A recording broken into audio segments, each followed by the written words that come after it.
Mm-hmm. Like this is one I keep getting. Hmm. This is It's just the art style made it look like it was.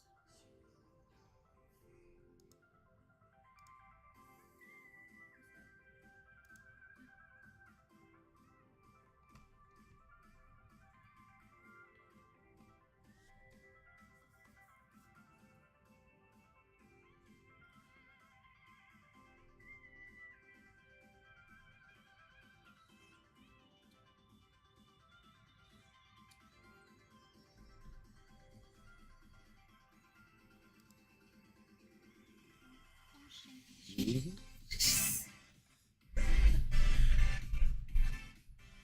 I don't want this to take a review, but it's gotta be. No, you're fine.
Welcome back to Homebrew Pie. I'm your host, Jimmy D. Today with me, Lauren. Lauren? Lauren. Lauren? We're going to go Lauren now just to keep me back into saying the wrong name constantly all the time. Midnight Witch is here with me in the house. We're going to have ourselves an amazing day. We've got some Union Arena coverage. We've got some new overlays we're going to show you guys. We've got some cool openings. I have, searched the world, guys. I'm trying to get those alt arts from these things. I have so many of these starter decks sitting around here just trying for the full AP and the alt arts that come in these things. I don't know if today's going to be the day. I thought that Lifelink had sold out of the 3 boxes. And it's like, well, it wasn't those 3 boxes. Man, the ratio's off. And he was like, no, I had these hidden underneath here somewhere. I was like, Oh, okay. I need these, please. So I picked these up. And then he was searching around something. He's like, oh, there's one more over the store. I'm like, I'm not buying that one yet. I'm going to find out, are they in here first? I even went into some customers. Really funny story. We had a guy come in here, and he was playing the Gundam beta.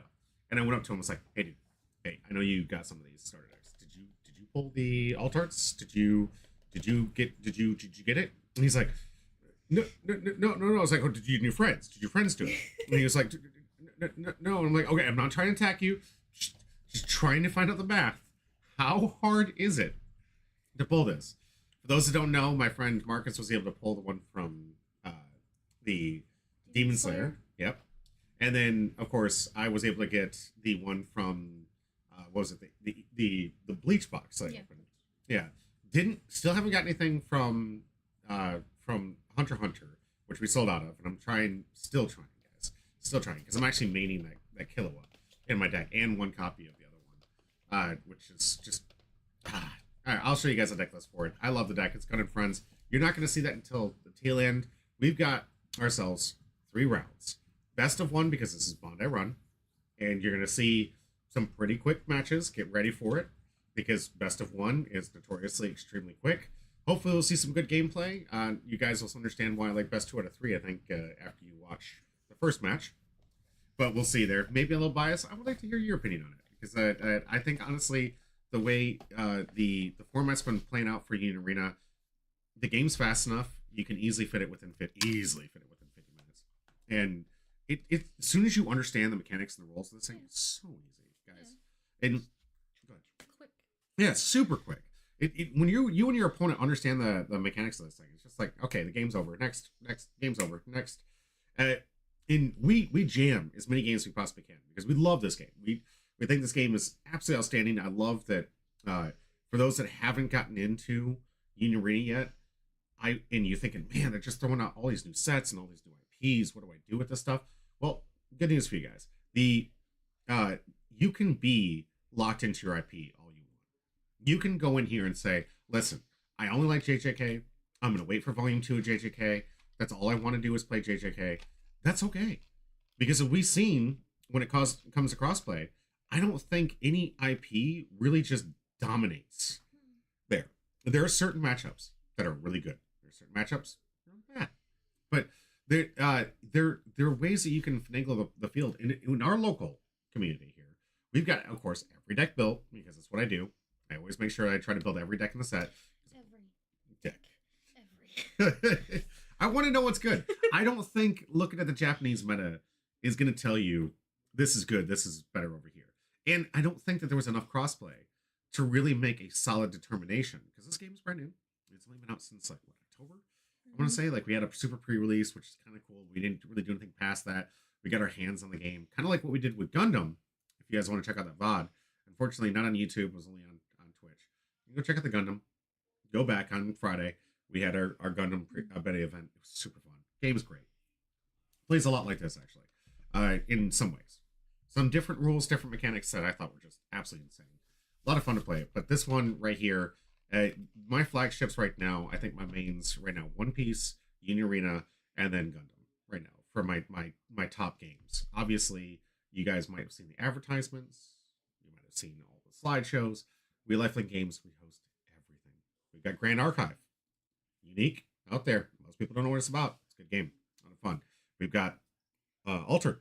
Yep. That one that did really well over at the Gen Con. We've got Lorcana players. We've got Fab players that we host every Wednesday. We've got kill teams for our guys that love to do the painting, which is going to be really cool when Gundam comes out, because we going to have all those really cool figures you can paint for it. Richie D. Luffy, what's going on? Dude, we are having a great day at Union Arena. Don't forget to hit that exclamation point, join. You know what to do, bud. You've been in here enough times. Hit that exclamation point, join. We have the community box. Only one hit's been made from this community box. It's been a while. We haven't been able to host it from here. Still got the promotional box. We'll have to get that away at some point. Can you pick out 2 packs from here? Yeah. How many do we have left anyways? This box has only got, what, 6 packs left? All right. Go ahead and get us 2 more. Get one from the middle and one from the top. Okay. All right, that means 4 packs left after this. Eventually, I might have to get a new community box. Who knows? It might be some of the new cards that we're going to showcase here in just a minute. We're going to go over 3 rounds of the store championship. Rounds, like I said, going to be super quick. You stay tuned, watch it. If you guys will watch the VOD, just skip to it. We're also going to have some free play afterwards because it was so quick. We didn't get enough gameplay. Trust me, I wanted to play so much more.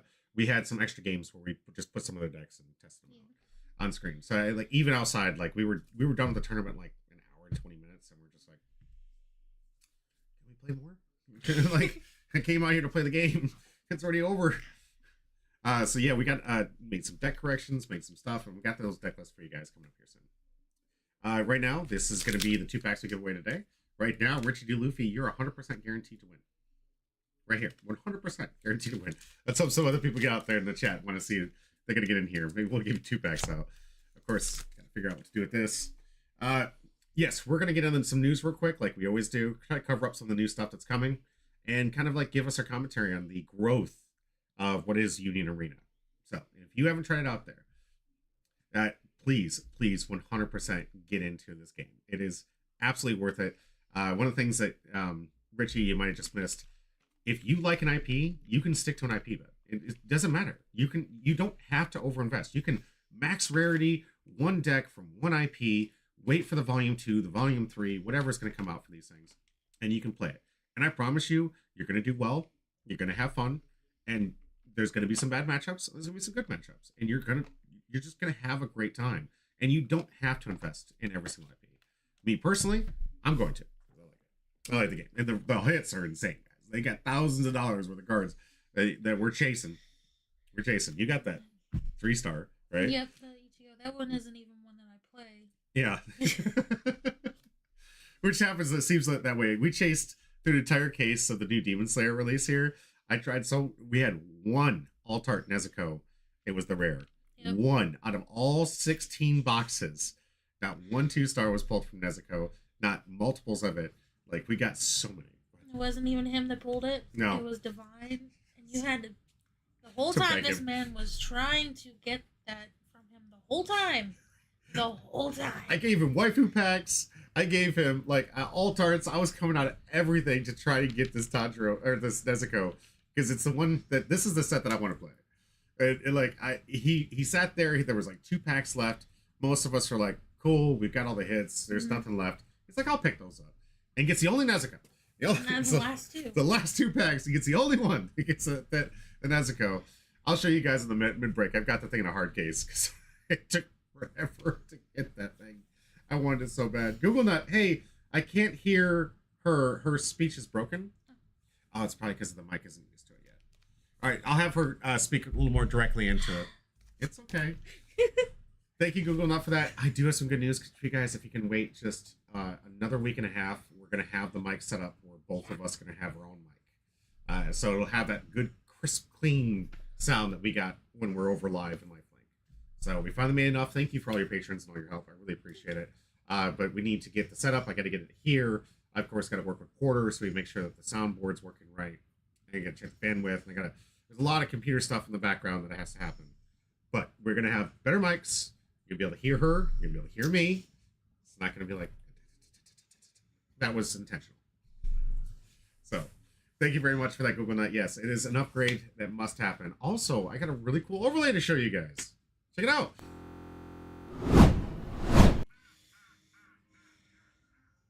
So we talked to our designer, we talked to some editors, and we came up with a new kind of overlay. This way you can see the entirety of the video, you can see the entirety of the match. We're not really covering up anything. We don't have to move it left to right to try and see where people are playing. You're going to get the full view of the tables. We got ourselves The leaders are cards that represent the matches. They're going to be right here. The names are eventually going to probably be over here. And then we have a little advertisement section. So anybody curious about what games we host and play, that'll be down here. Pretty much everything. Yeah. And all here, we got, of course, you got your call outs at the top here for,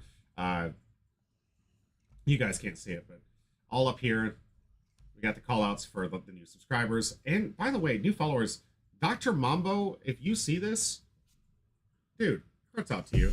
We got 400 followers, guys. 400 followers. I didn't even see it. He did it when I wasn't even on, either I was on break and a commercial or somewhere else. Have been what it was. But I didn't even hear it, and I'm just like, no, I missed it. Dr. Mambo, thank you so much. I appreciate it. 400, that's huge, guys. That's a huge milestone. I think we're 100 away from the Balut challenge, isn't it? Didn't we say 500 we're going to get the Balut? Yes. You said 500? Yeah. I'm pretty sure you did. Woo, boy. All right. I'm going to have to get myself some duck eggs, because a couple of my casters, we're going to have to start doing the Balut challenge. Oh, I'm fine with that. I want to try it. We'll get some hot sauce. I hear you need some hot sauce for it. I hear it's good. We're going to talk to Bear, see if he can help us get our hands on some. But the Balut challenge is coming soon. As soon as we get up to 100 more followers, thank you so much for that. If you're out there on YouTube, we have another challenge. We'll figure it out for you to be at 500 subscribers. I appreciate that. All right. So getting into the news and what's happening here. This is looking like potentially the most like power creep of power creeps if you can make it happen. So this new Saitama, we've looked at the new One Punch stuff. Those that don't know, we're going to simultaneous release. That means Japan's going to get it at the same time that we do. Wow. Yeah. So we're going to have what is essentially the newest set in Union Arena over in Japan here in our play style. And I got to tell you guys, some of these cards look absolutely game breaking. So those that don't know, most cards have limitations on BP for removal. Mm-hmm. 10,000 is never an option. I have not seen anything that said 10,000 or less. I've seen 5,000 or less, not 10,000 or less. So that means you're going to have to hit a special from your life to remove this ban. So they're extremely expensive, as it should be, for what it does here. But it does get reduced for every 5 cards in your sideline. It reduces by 1. It has Impact 3. That means whenever it hits, it's going to win in battle. Guaranteed. There's nothing stronger. It's winning the battle. It's doing 3 damage on every swing. If, for any reason, you don't have a board state and you can't block this, you just lose the game. Yeah. Damage 7. Jeez. Now, one of those could be a final trigger, so you could, those that don't know, you flip them all at the same time. So if any of them is a final trigger, you as the owner can stack it and say that's the last one. And you can survive one more hit. But this says this character cannot be removed from the field by opponent's abilities. Great. When attacking, choose up to 1 character in your opponent's that on the front line and sideline it. That's fine. And at the end of the battle, if this character was blocking, return it to your hand. So you can't block with it. You shouldn't. It doesn't come stead, but as soon as you pay and get this thing out, you're talking about closing the game in 1 or 2 turns. This looks gross. We haven't got to see all the cards yet. We don't know. This is the most highly anticipated new card IP coming out here. I can't wait to get my hands on it. We're going to build the red, the yellow, and the green. We're going to have decks for all of them. I know that a lot of our local players are super excited to get into this one and want to see these cards. This is why, because this card is insane. Now, can you get there? Can you survive long enough? We'll find out. Maybe this forces the meta to try to play fast. Yeah, it's definitely more, I guess, of a last top end the game kind of thing. Yeah. Because that means it goes back to your hand. If you block with it, that means you have to try and get all that back out again. Mm-hmm. Well, as we've seen for green and producing, 3 pips is really limited. Yeah. You can only have 4 in your energy line. That means the most you can have is 12. You're only playing this as if you have 15 cards in your sideline. And that's if all 3 in the back row are 3 pips, which we don't know. We're going to find out how many the pips are going to give us. So it's not going to be easy. It looks like it's more likely going to be 25 in the sideline, which is half of your deck, before you can play this guy. But if you do, and you do get to it, oh boy, this game's gonna be like this. This is the top of top ends here. And I think that, honestly, thinking about the lore wise, if this actually fits in, and like, credit where credit's due, Unity Arena thought this one through. Think about it. So if you watch One Punch Man, Yes. okay, so you know how like all the heroes, the little ones, go into battle and they beat up, and you've got the big challengers between the heads of the heads, and Saitama's on the sideline. He's trying to get his sales at a grocery store. He's chasing a mosquito. He's doing something completely unrelated. And then when the battle gets to the point where it's at its peak, here comes Saitama finishing it up. That's what this is. Like, insane that they thought that far ahead, that it was like, okay, we're not going to let him come out early.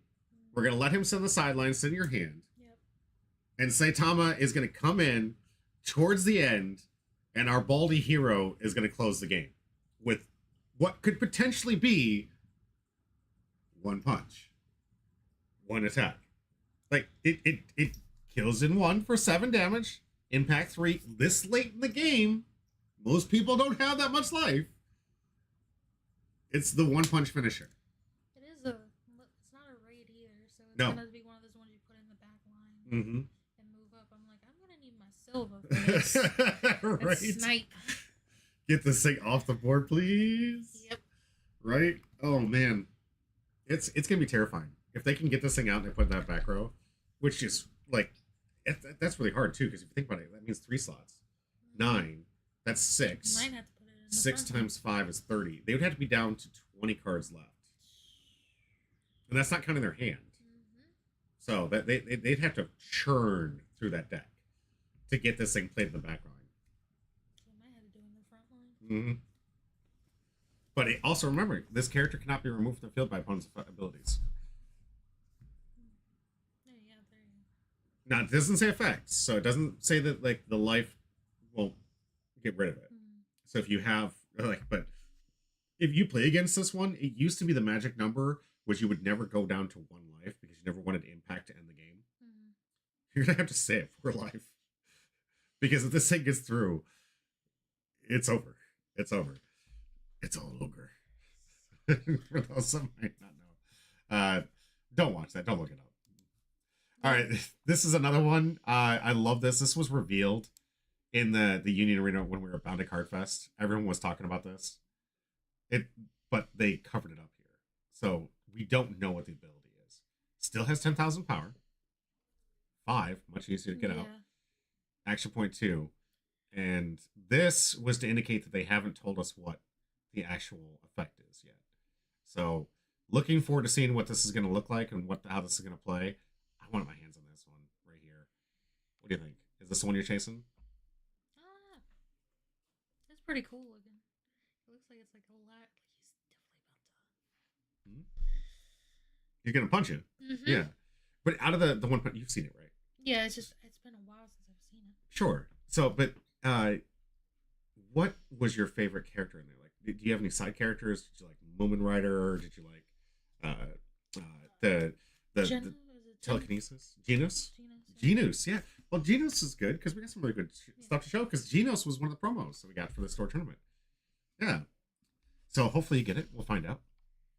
But Genos would be your second? Yeah. Don't have a waifu from this one? No, the telekinesis girls, or because they're both in it too, by the way. Yeah, I'm trying to think, because I can't remember most of them. I can remember him and Genos more than the others for some reason. Because I think I watched when it first came out and then didn't watch it anymore after that. That's a shame. Julian can remember a lot more than I Oh, can. but that's why I lean on that man. He knows the names. He knows the pronunciations. Like, there's nobody I can count on more to make sure that I'm saying it right.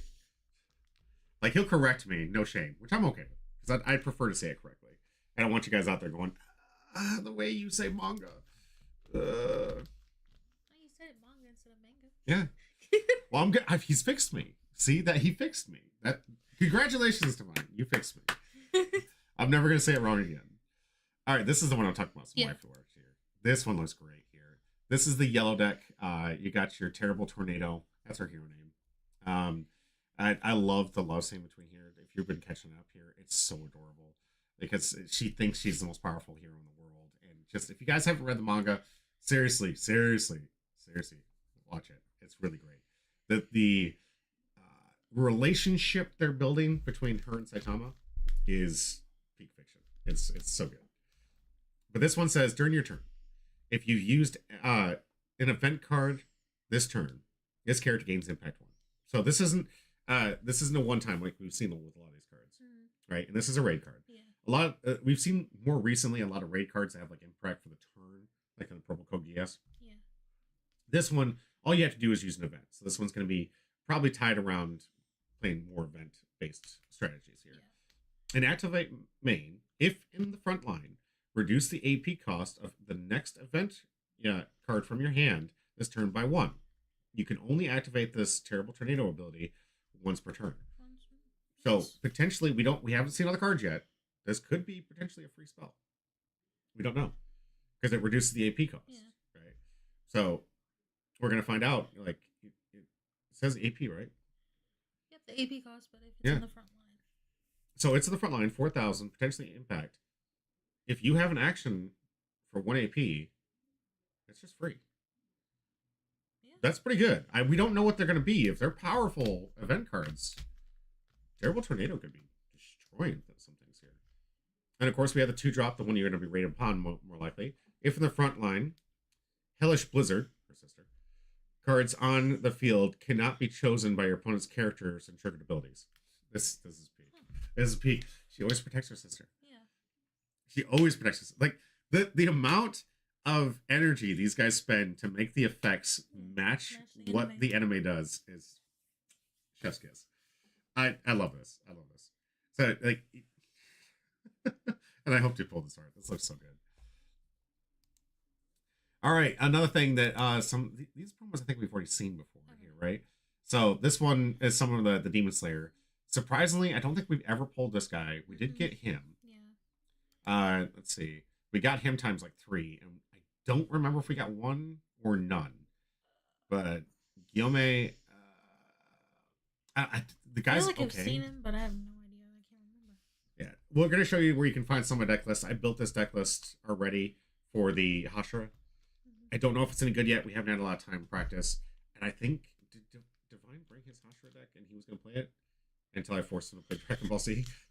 I think it was one. I think it was the Hashira deck that And then he brought. Oh, man, I wish we'd just seen it. Yeah, Divine's probably gonna be upset with me. We had an odd number in our Dragon Ball Z limited event yesterday, and to make sure that there weren't any buys, I kind of sponsored him to go over there and play the pre-release event.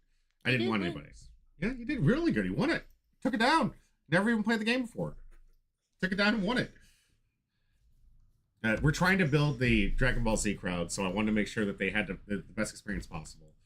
And we've got a great crowd growing. So if you guys haven't, you're in the local area and want to play some Dragon Ball Z, definitely a good place to check it out. Lifelink Games.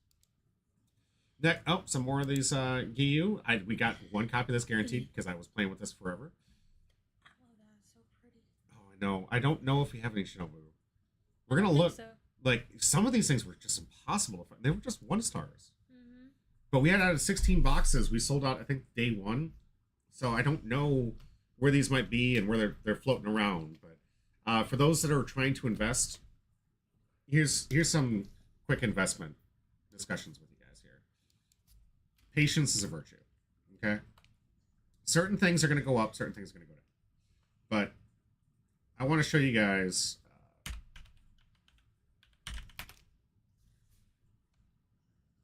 This thing used to be the winter event from the Super pre-release. Used to be in the $200. This one used to be $25 to $50. I want to see if we can get the 36 bucks. We can go the full year here. Peaked out at 45. Yeah. When this thing first came in, by the way, this is still tier 1. This is still a very good deck. We play against it here quite frequently, and it wins. But it's starting to drop down a little bit on these 1-stars. So don't jump on the FOMO train where, what is it?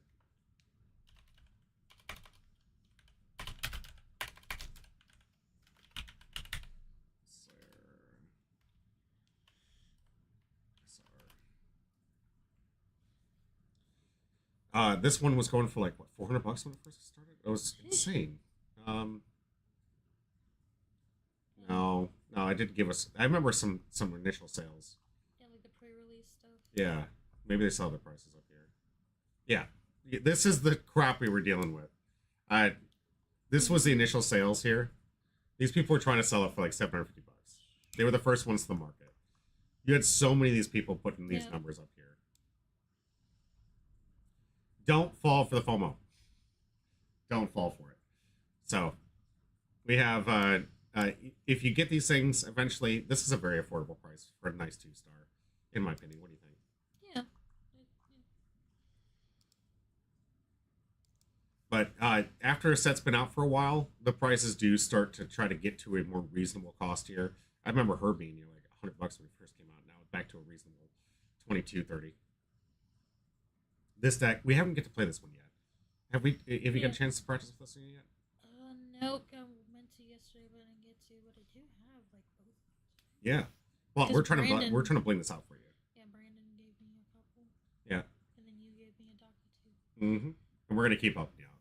But this is just my words of advice when it comes to FOMO. This is the same thing that we practice over at Lifelink Games.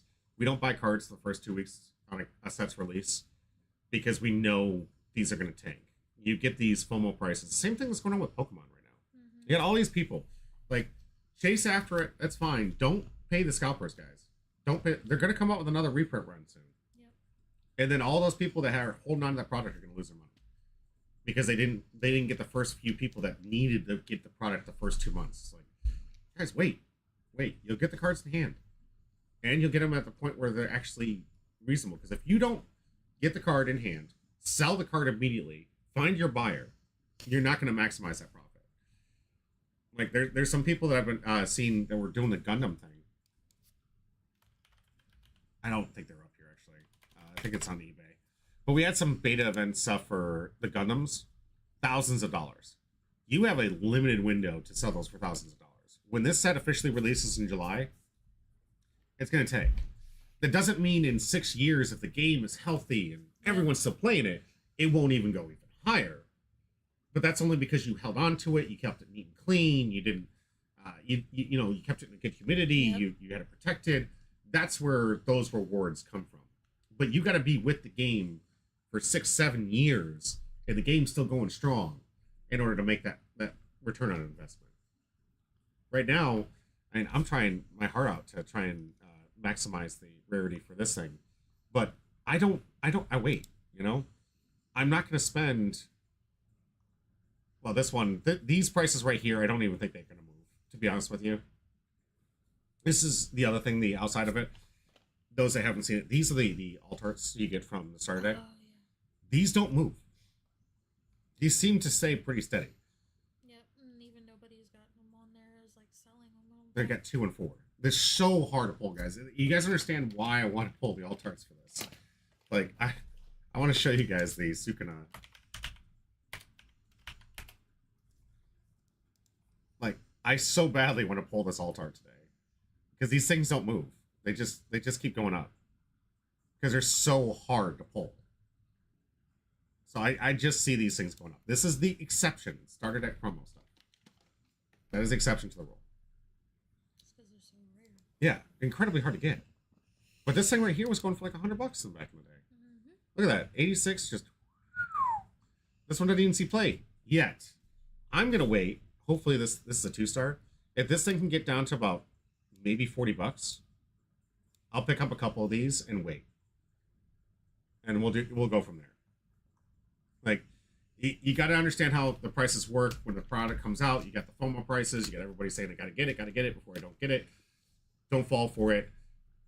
Eventually, the meta gets determined. This was originally the thought that everyone was going to play this card. Nope, doesn't see any play. It's too expensive.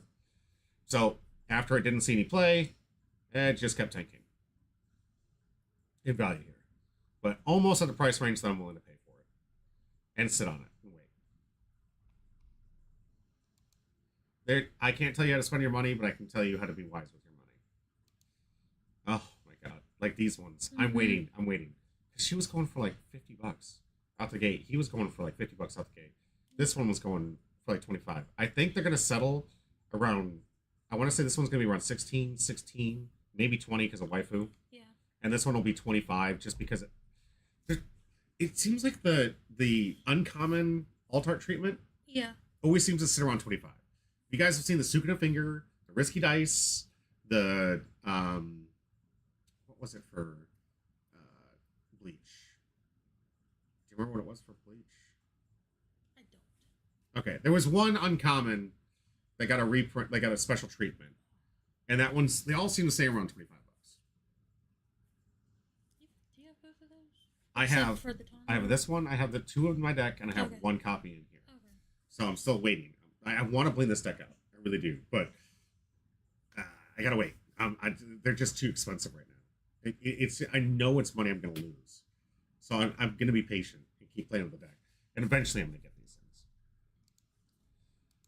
Oh, here we go. This is that Saitama. Ooh, there's a new one here for yellow, 5 2 AP. Oh, wait, this is the one, isn't it? This is the one that will start out, right? Yeah. I think so, yeah. 5-2. It's just. Where'd it go? There it is. 5 action, 2 action points, 10,000. Yeah, here it is. We have the text for it. And signature. They're bringing the signatures back. They're bringing the signatures back. They're bringing the signatures back. His eyes even got the. Right? So now, what does this one do? Play this character set to active on your field. This character must attack if able. Oh my Okay. gosh. Okay. Damage 2, meaning if you don't block it, you take 2 damage. This character cannot be removed from the field by opponent's abilities. Great. Activate main. Once per turn, place one Saitama card from your hand into the sideline. If you do, this character gains impact until end of turn. That's great. And then when attacking, this character remains set to resting the next time you would switch it to active. Okay. So those building this deck, thinking about it, get the what should we call it? The restand life triggers. Yeah. You're gonna want to play with a lot of restand life triggers in this yellow deck to kind of play around this one. This is relatively cheap. Unbeat. This is a 3-star too. Oh yeah. This is gonna be in the thousands of dollars. This is gonna like insanely valuable. Who's gonna play with the signed one? Nobody. No, nobody's gonna play with the signed one. You kidding me? I can't afford to do that. This thing's like a mortgage payment.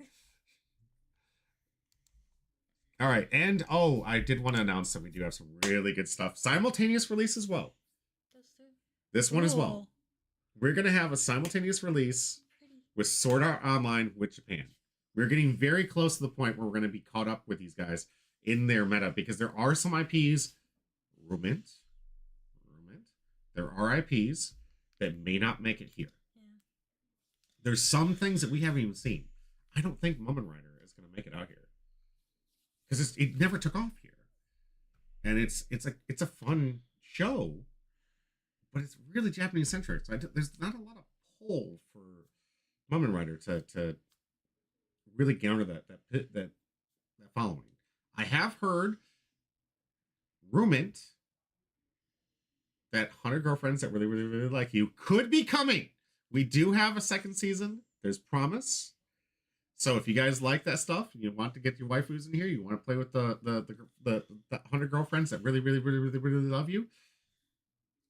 Yes, that is the name of the title. I'd probably put maybe one or too many or one few of the really, really is necessary. That's divine. He likes that. Yeah. One. He's the one. That's the one he really wants. He mastered it. He's mastered the now. I don't know how he did it, but he knows when he's got the now released. But this is the one. This is the set you're all in on, right? Yeah. One. Yeah. I I think- do this one. We have 3 locals. Obviously, I'll build every deck I possibly can. But when my local area, when you say I want these things, that means alts go your way. That means all the good stuff to make your bling your deck out. That's all going your way. Like I can't hold on to those things. Now, if it's like a 3-star, I'm probably keeping that. Just gotta go put that in the grading system. Yep. We're gonna sit that in a nice little wall art. But anything less than that, it's all you. Oh, we didn't finish all the art reveal. No, these look so good. I They're actually, all signed. yeah. Wow. Wait, wow, that's a lot of signatures for this one. These are just the 2-stars they're signing them. Yeah. Nice. So you get the whole crew from series 1 through 3 because this is when Kirito goes in as a female for Gun the Gale, I sniping think game. It's the Gun Gale, I think. Yeah, from the third season. So I don't know where the lore is for this one because I mean, obviously, there's some of the characters from the second season when they did the fairy land thing. You've got Kirito from season one, who kind of goes back to that same character in season two. But yeah, a lot of your favorite characters. Which one's your favorite on here? Asuna. Asuna? Yeah, good choice. Have you seen the dub for her? So, The dub for Asuna? yeah, I watched the. No, the dubs. Like the when I say dubbed, I mean like the funny dubs. No, I probably haven't seen that Okay. yet. No. There's some I'll probably show you in the break. They'll have you rolling. Asuna being captured is the greatest dub of all time. If you guys haven't heard it, check it out. It's the what do they call those things? When they're fake dubs or Abridged. abridged. Thank you. Check out the abridged for Sword Art Online, guys. It's so good. It's so good. All right. Another one that they announced while we're at Bandai Card Fest, Kaiju number 8 is officially going to be released here soon. You got some new looks at some of the arts. Really looking forward to it. Green and yellow, the two colors we know about right now. They might show the third. I don't know, but we got some new raids here. So Kafka, looking forward to seeing him in his glory. I know this is the one that Divine's about. Wants that Kafka. Like, I would like to see Mina and Kafka in the same, because I mean, I know that they're competing against each other, which that makes sense. They're rivals, if you will, right? So Kafka wants to show that he can stand next to Mina because he wants to say that he can be her right arm protection, right? That was the oath that Impact he made for Mina. So it makes sense that they're different colors, but we're gonna find out if they mix them like they have with some of the others to see if they can stand side by side. Maybe it's too soon because we're only season 1 in the anime, and I don't know if the manga is wrapped up yet, but it's getting heated. It's getting good. Well, where I'm at. Yeah, I haven't watched this or anything. All right, so Kafka here says, when played, play up to 1 green character with cost 2 or less, required energy and 1 AP cost from your hand and set it to resting onto the field. So it means you can ramp out with some energy, and you can also put it in the front line if you need a body for a blocker. Because 2 costs probably not going to be that strong. But activate main, if in the front line, switch to resting, once per turn, draw a card. Well, nice little draw engine. But it has to be in the front line, so you're going to waste your attack for a draw. Very risky, but okay. And then once per turn, place 1 card from your hand to the sideline. This character gains 500 BP until end of turn. Switch it to active. Oh, so you can filter and just restand it. And then you make it 4K. So this is just a 1-turn filter every single turn. Switch to resting, draw a card, pitch a card, restand. And if you like your hand, you don't have to pitch. And then we have Mina on the raid here. It says it looks like Bako. Yeah, I think that's the other person right now. That's a current random in. Is on the same line as this character, gains impact 1. Obviously, the only relevance of that would be if it was in the front line. So it needs to be in the front line for this to even matter. It's neat that they say if it's in the same line. But impact really doesn't matter if you're in the energy line. When played, choose up to 1 character your opponent front line and switch to resting. That's a typical yellow effect. I see this in all the yellow decks. Activate main once per turn. Choose 1 resting character in your opponent's front line. It gains this character remains resting until the next time it would be switched to active. Okay. Very standard yellow. Very standard yellow. Like, if those that haven't played the yellow decks, it's all about resting, trying to lock your opponent down to resting, trying to kill things that are resting, sideline them, if you will. Like, most of the triggers are sidelining or are resting characters. It's very yellow. Like, the way that yellow wants to win is really just kind of like either trying to like get extra attacks by having all those their best characters unable to block. The last one, the Kafka kind of reminds me of draw. Oh, draw yeah. A card, sideline a card. Yeah. But you use your.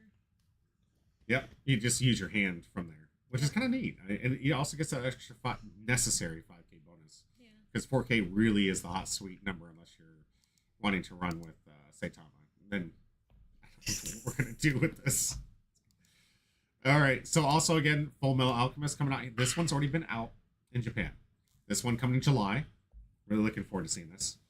This might be the way for you to get your girlfriends into it, guys. This might be the way We're gonna finally see a boom of the female player base going with Full Metal Alchemist. This is the anime that I've gotten most of my previous girlfriends to actually start watching anime with me.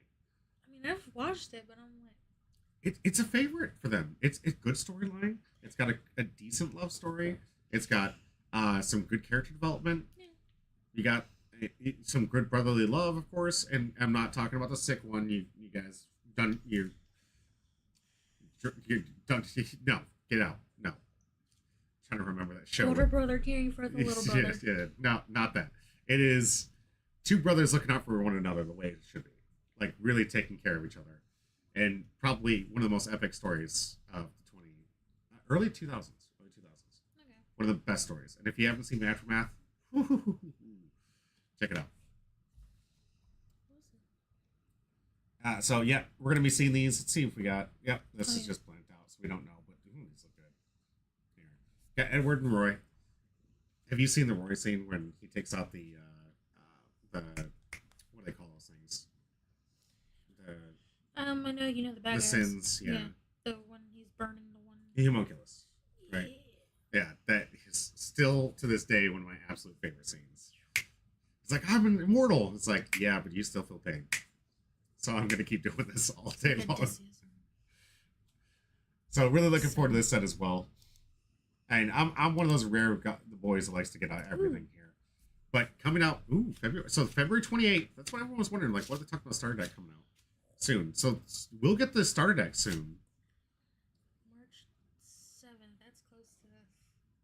Oh, I know. Oh my gosh, no, that's when we're driving down. Yeah.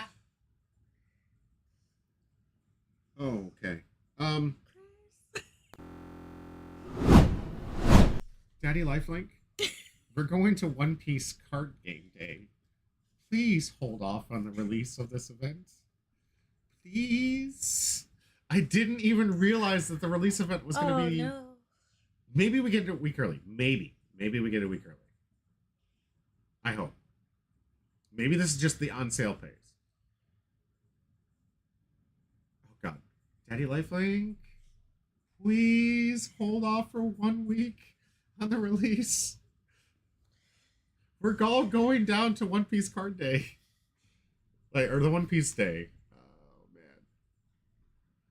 man. Okay, we'll work on our math on here.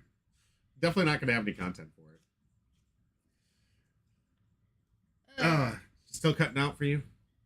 Did you hear when I was talking about pleading for Daddy Lifelink, or is it just cutting out for her, or is it cutting out for both of us? I might not be talking loud enough.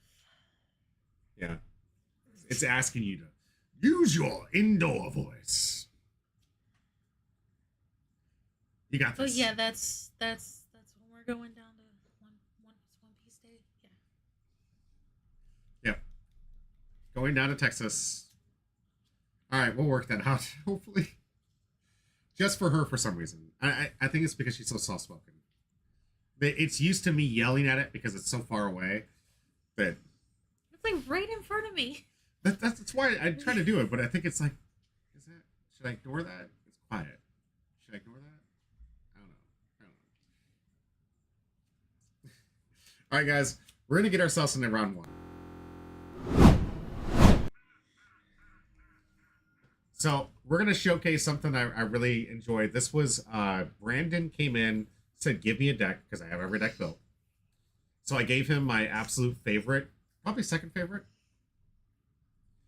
Lean into it. Google not wants you to lean into it. All right. Her commentary, she's going to lean into it.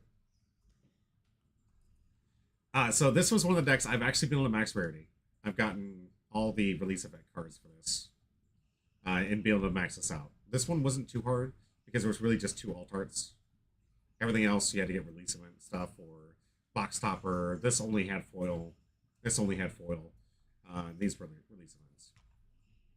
So I waited for it to drop a little bit before I picked it up here. I think it cost me in total $60 to get everything. Had to wait a while. But this is the deck I call Total Annihilation. I love this deck so much. If you guys haven't seen my experts.dev account, I highly recommend checking out Humbro Pie. Checking this link out. We've got some great deck lists here. This one of my absolute favorite. It really leans in, of course, against Toto here, which is a very cheap 5 cost, double damage. You can get out pretty early in the list states here. When played, this character gains 2,000 BP until end of turn. You may choose. Excuse me.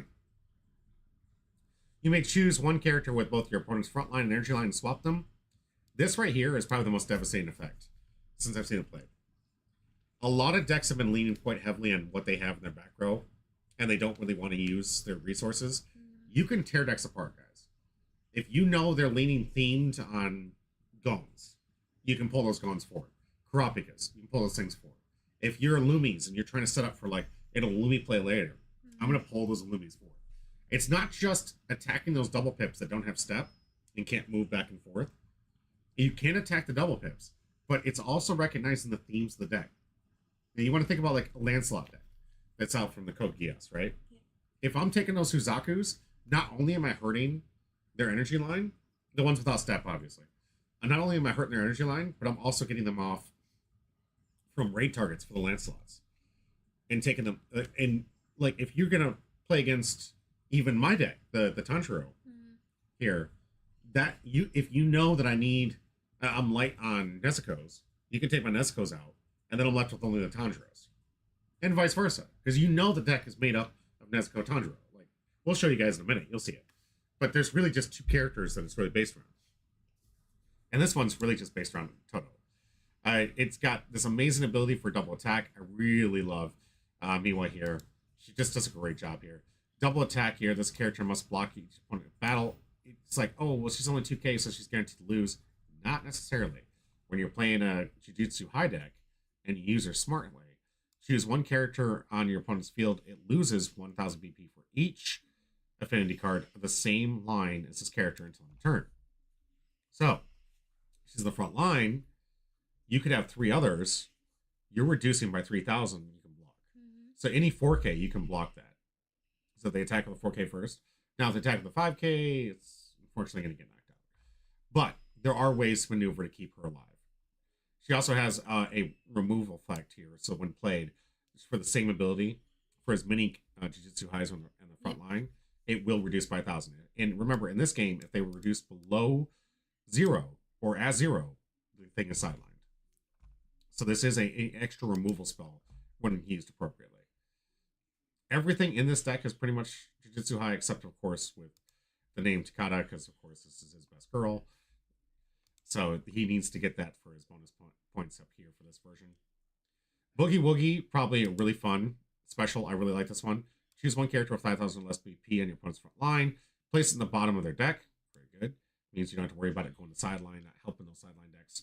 Your opponent plays up to one character card with 3 or less required energy from their hand, sets it to resting into the front line. This might be bad, but sometimes this isn't where they want that. Maybe they were trying to save that card for the energy line. Yeah. And sometimes they don't have it. Because this is very restrictive. It's cost 3 or less. So, late game, they often don't have it in hand. And when played, abilities on characters' played abilities do not activate. So if you do put this in the field, you don't get the on-play ability. And of course, if Toto's on your field, you just draw a card. Yeah, all the rest of it, you don't even need Toto. This is one of the few removal spells that doesn't require that you have the hero or the character in conjunction with it. So you're always going to get these. You just get to draw a card if he's on the field. And another card that I've been really hard up on. This card really makes this deck go burr. Add up to one character with the card name Kyoto Jujutsu High, which is every card in this deck. Affinity from your sideline to your hand. Play up to one of the character cards with the fulfilled required energy. 1 AP cost and character Jujutsu High. Affinity from your hand, set it to resting on your field. Perform a raid, or you can perform a raid with it. So all it requires is it has to be 1 AP, which is everything but Miwa. Everything's 1 AP in this deck. So I can get whatever I want. What's really nice with this is I can Toto raid constantly. You knocked him out? He's back. You knocked him out? He's back. So I'm playing with extra copies. So even if you special remove this thing, guess who's back? Back again. This is what I do with it constantly. I'm cycling through these Totos here using the Goodwill event. And I can get some extra draw if I want to for some utility. I can get some extra bodies if I need for blockers or whatnot. But really, this thing excels with just playing late game and having this total cyclation, this total cycle, where that total annihilation comes into play quite a bit. All right, another deck that I'm currently testing and working on. This is on its third edit. So for those that haven't played with these things yet, this is the new Demon Slayer set. Had this thing built. I had Tanjiro Nezuko, which seems to be the most popular. You have the best 0-drop in the game. This one AP cost once per turn. This character gains 2,500, so you can have a 4K swinger for a 0 cost. That is huge late game. Very good early game because you have this, and then late game you're like, well, all I have is the 0 cost. Yep, I got a 4K swinger. This one, Giro, really nice. Nullify Impact.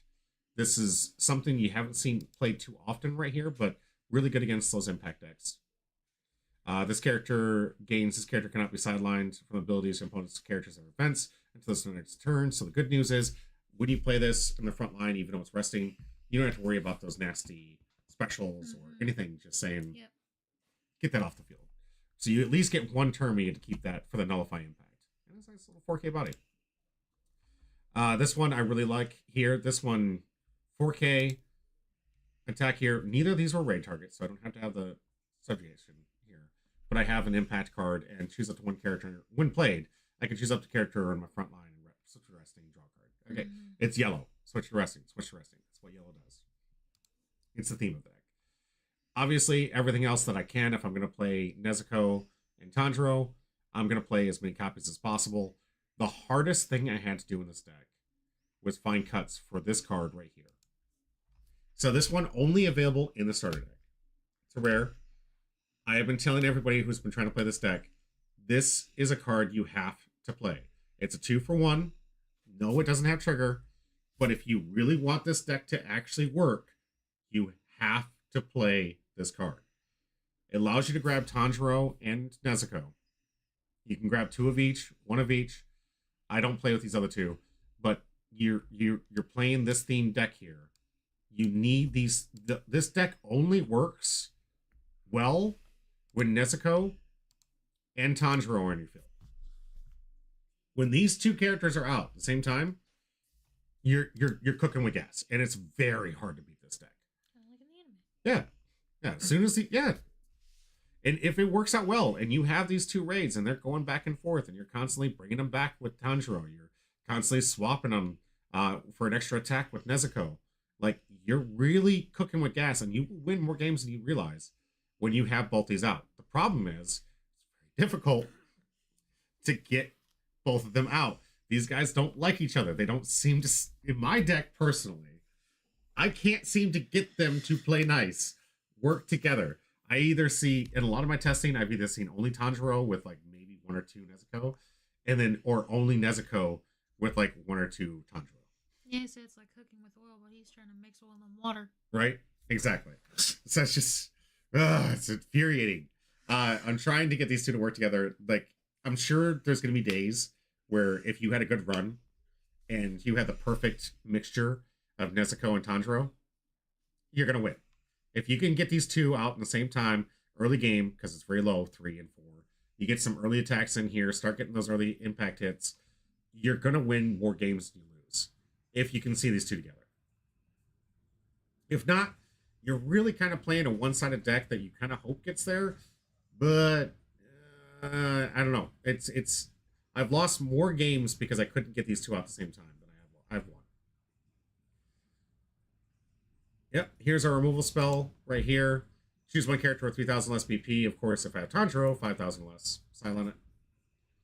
So this one requiring the Tanjiro out in play. Total concentration, breathe in. Here's a final trigger. And then you have, I think I have 1 copy from the starter deck because I really like this one. It's only impact the turn it's played, but 45 impact the turns played.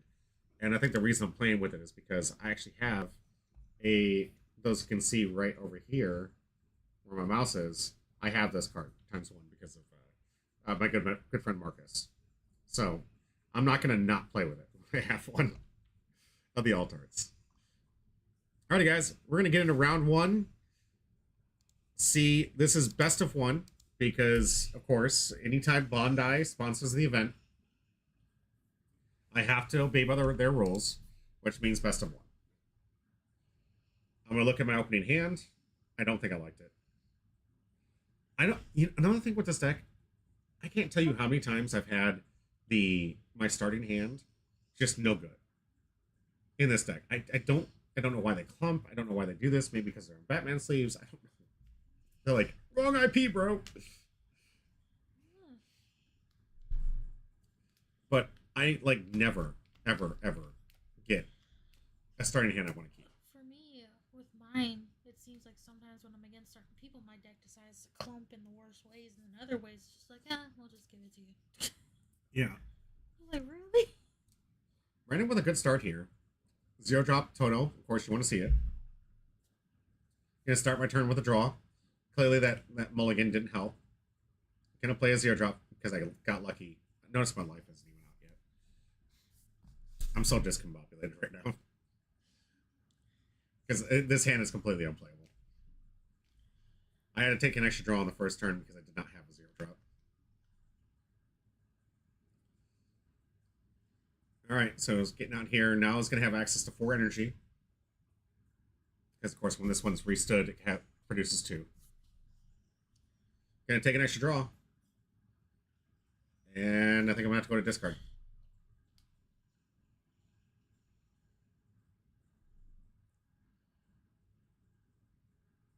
No play here. And I forgot to try to put my life out.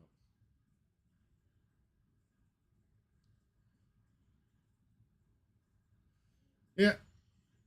Maybe switch the sleeves. Maybe it was like I just came out here with this. But right now, this is what you would call the variance gods hating me. So max hand size is 8.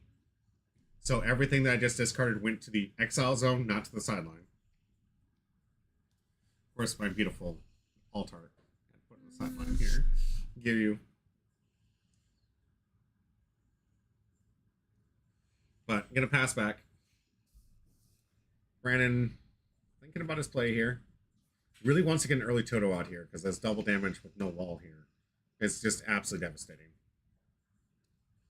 Toto can really capitalize if your opponent stumbles like this.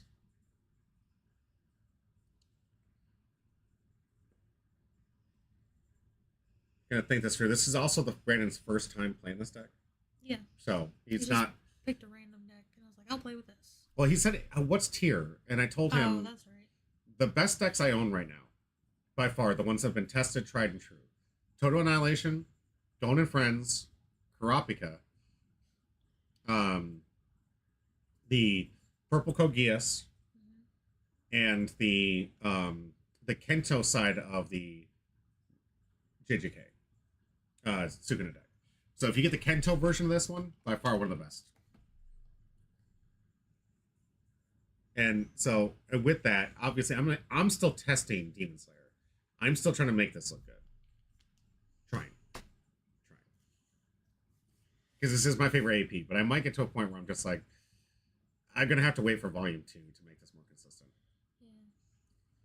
Because I have the Cursed Spirits, but it doesn't really play well until Volume 2 comes out. So.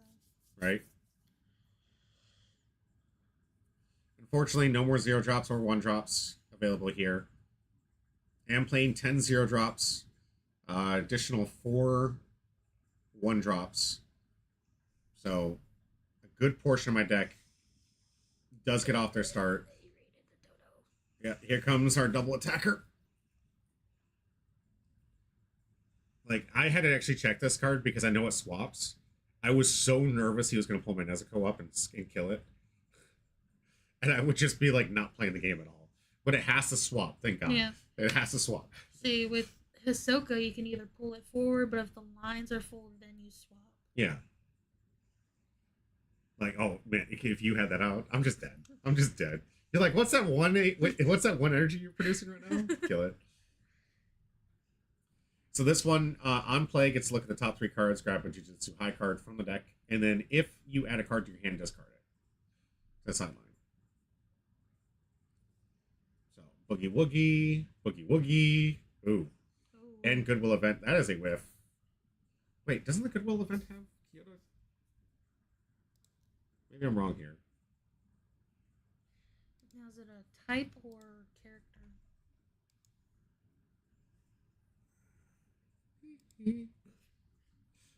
I'm gonna get mad for that. Right? No, neither of these have it. Yeah, it has to have a Okay. type Okay. for Kyoto. So no type on there.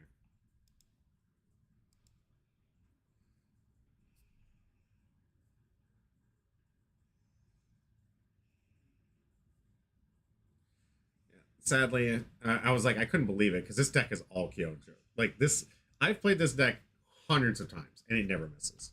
Of course, when Brandon does it his first time, which is the only saving grace I have at this point. Mm-hmm.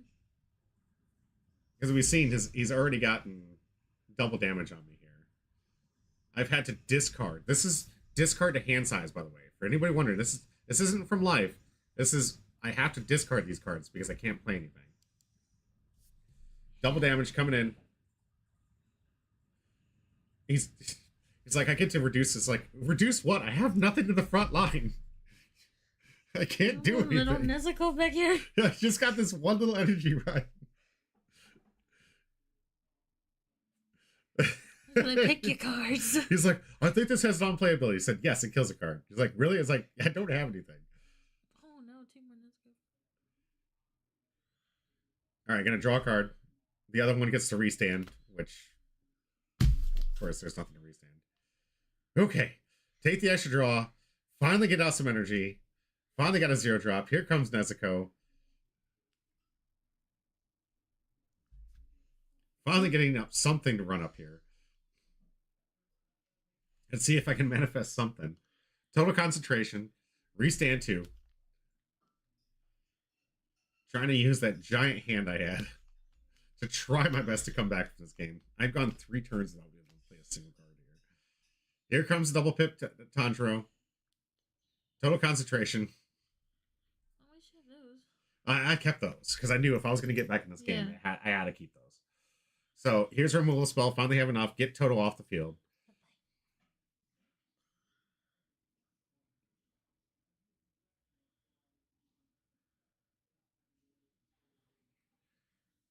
Tap for Tanjiro is going to be able to bring me back in Nezuko.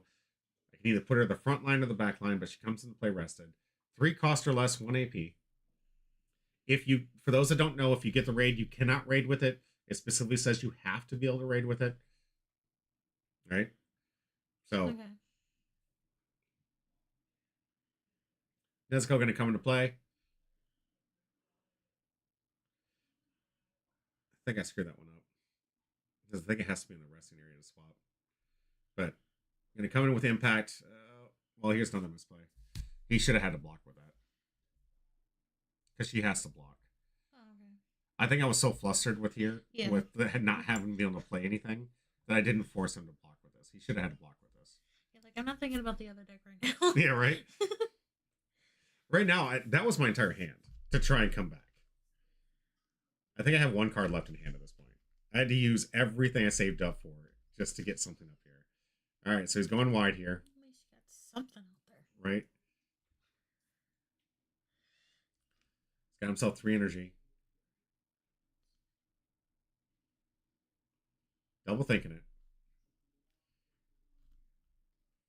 Probably looking for a Toto, to be honest with you. So, Brandon going to think this one through. In the tank, if you will. And probably, again, this is his first time ever playing this deck.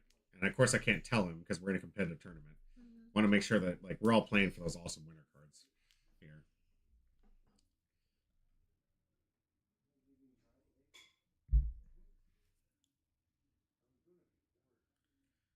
So I think right now Marcus is trying to tell him how double attack works here. Boogie Woogie going to put the card at the bottom.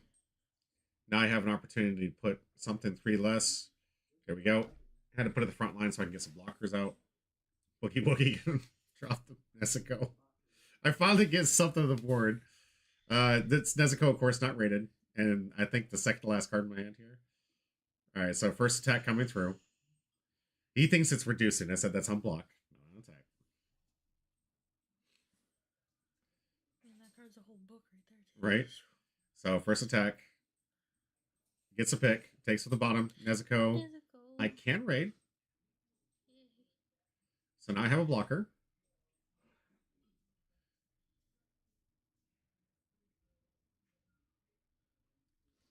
Gonna attack again.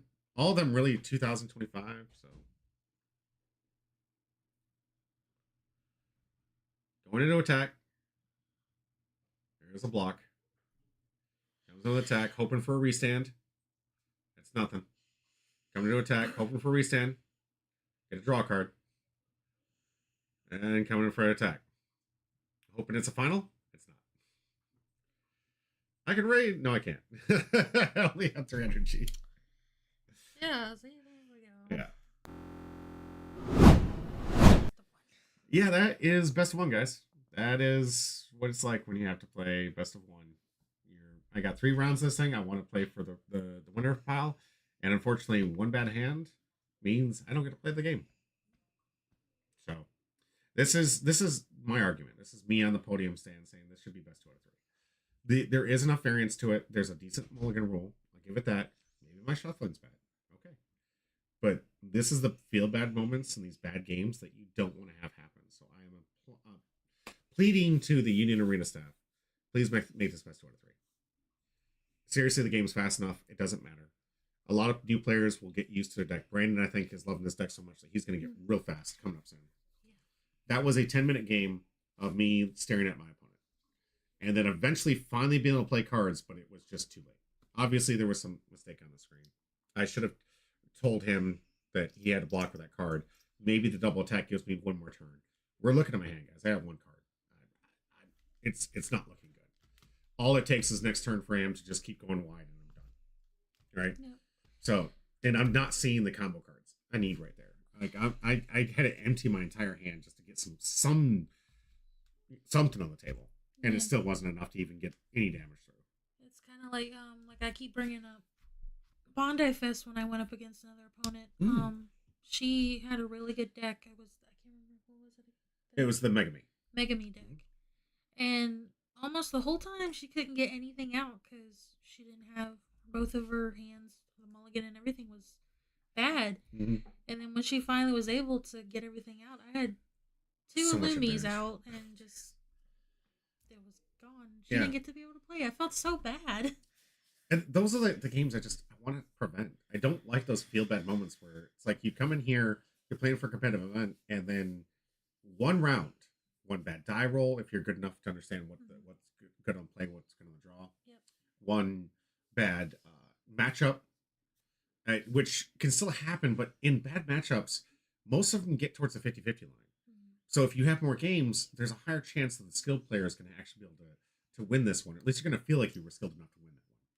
Yeah. And you're not sitting here with, oh, I had a bad hand, and suddenly my entire tournament is done. So shake hands.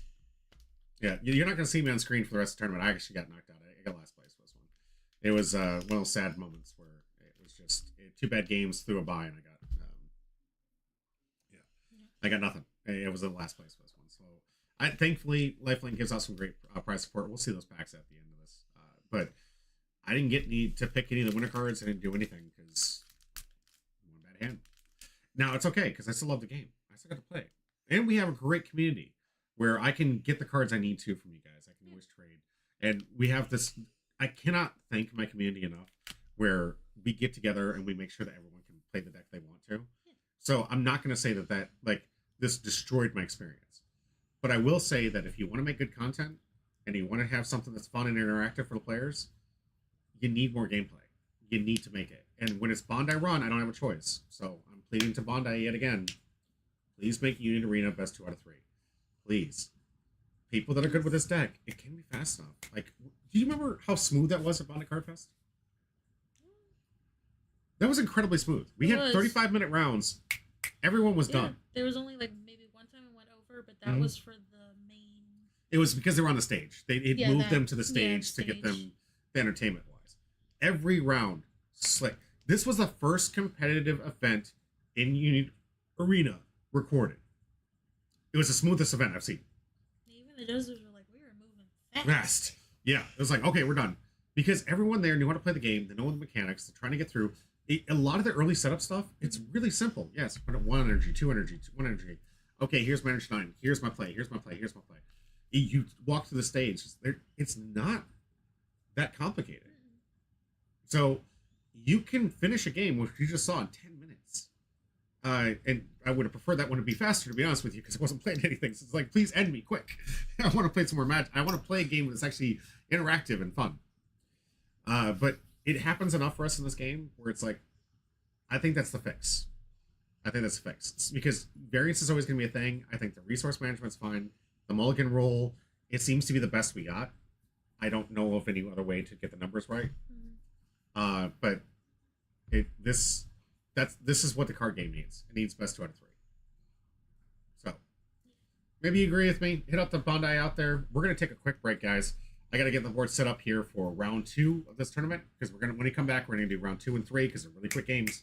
And then we'll get into some free play and talk to you guys about some of the other decks we're practicing, getting ready for the next door championship, and eventually those regionals that are coming up here soon. Hopefully, you'll get some big tournaments coming your way. Alrighty, we'll be right back.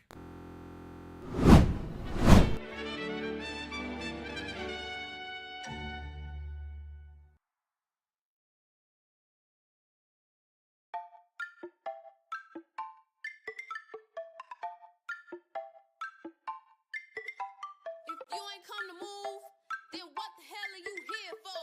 Get up on your feet, let's loose like you only got one more. One more drink to sip, one more hand up high. You got one more chance to shout. One more time to try. You got one more dance to dance. One more laugh to laugh. One more smile to smile. One more chance to make sure it was all worthwhile. Cause we only have today, don't know if we have tomorrow. So let's tear apart this place and say adios, your star. If you had one more song, one more breath up in your lungs, how you gon' use it? Happiness, you choose it or you gon' lose it.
Welcome back to Humble Pie. I'm your host, Jimmy D, with me. Midnight.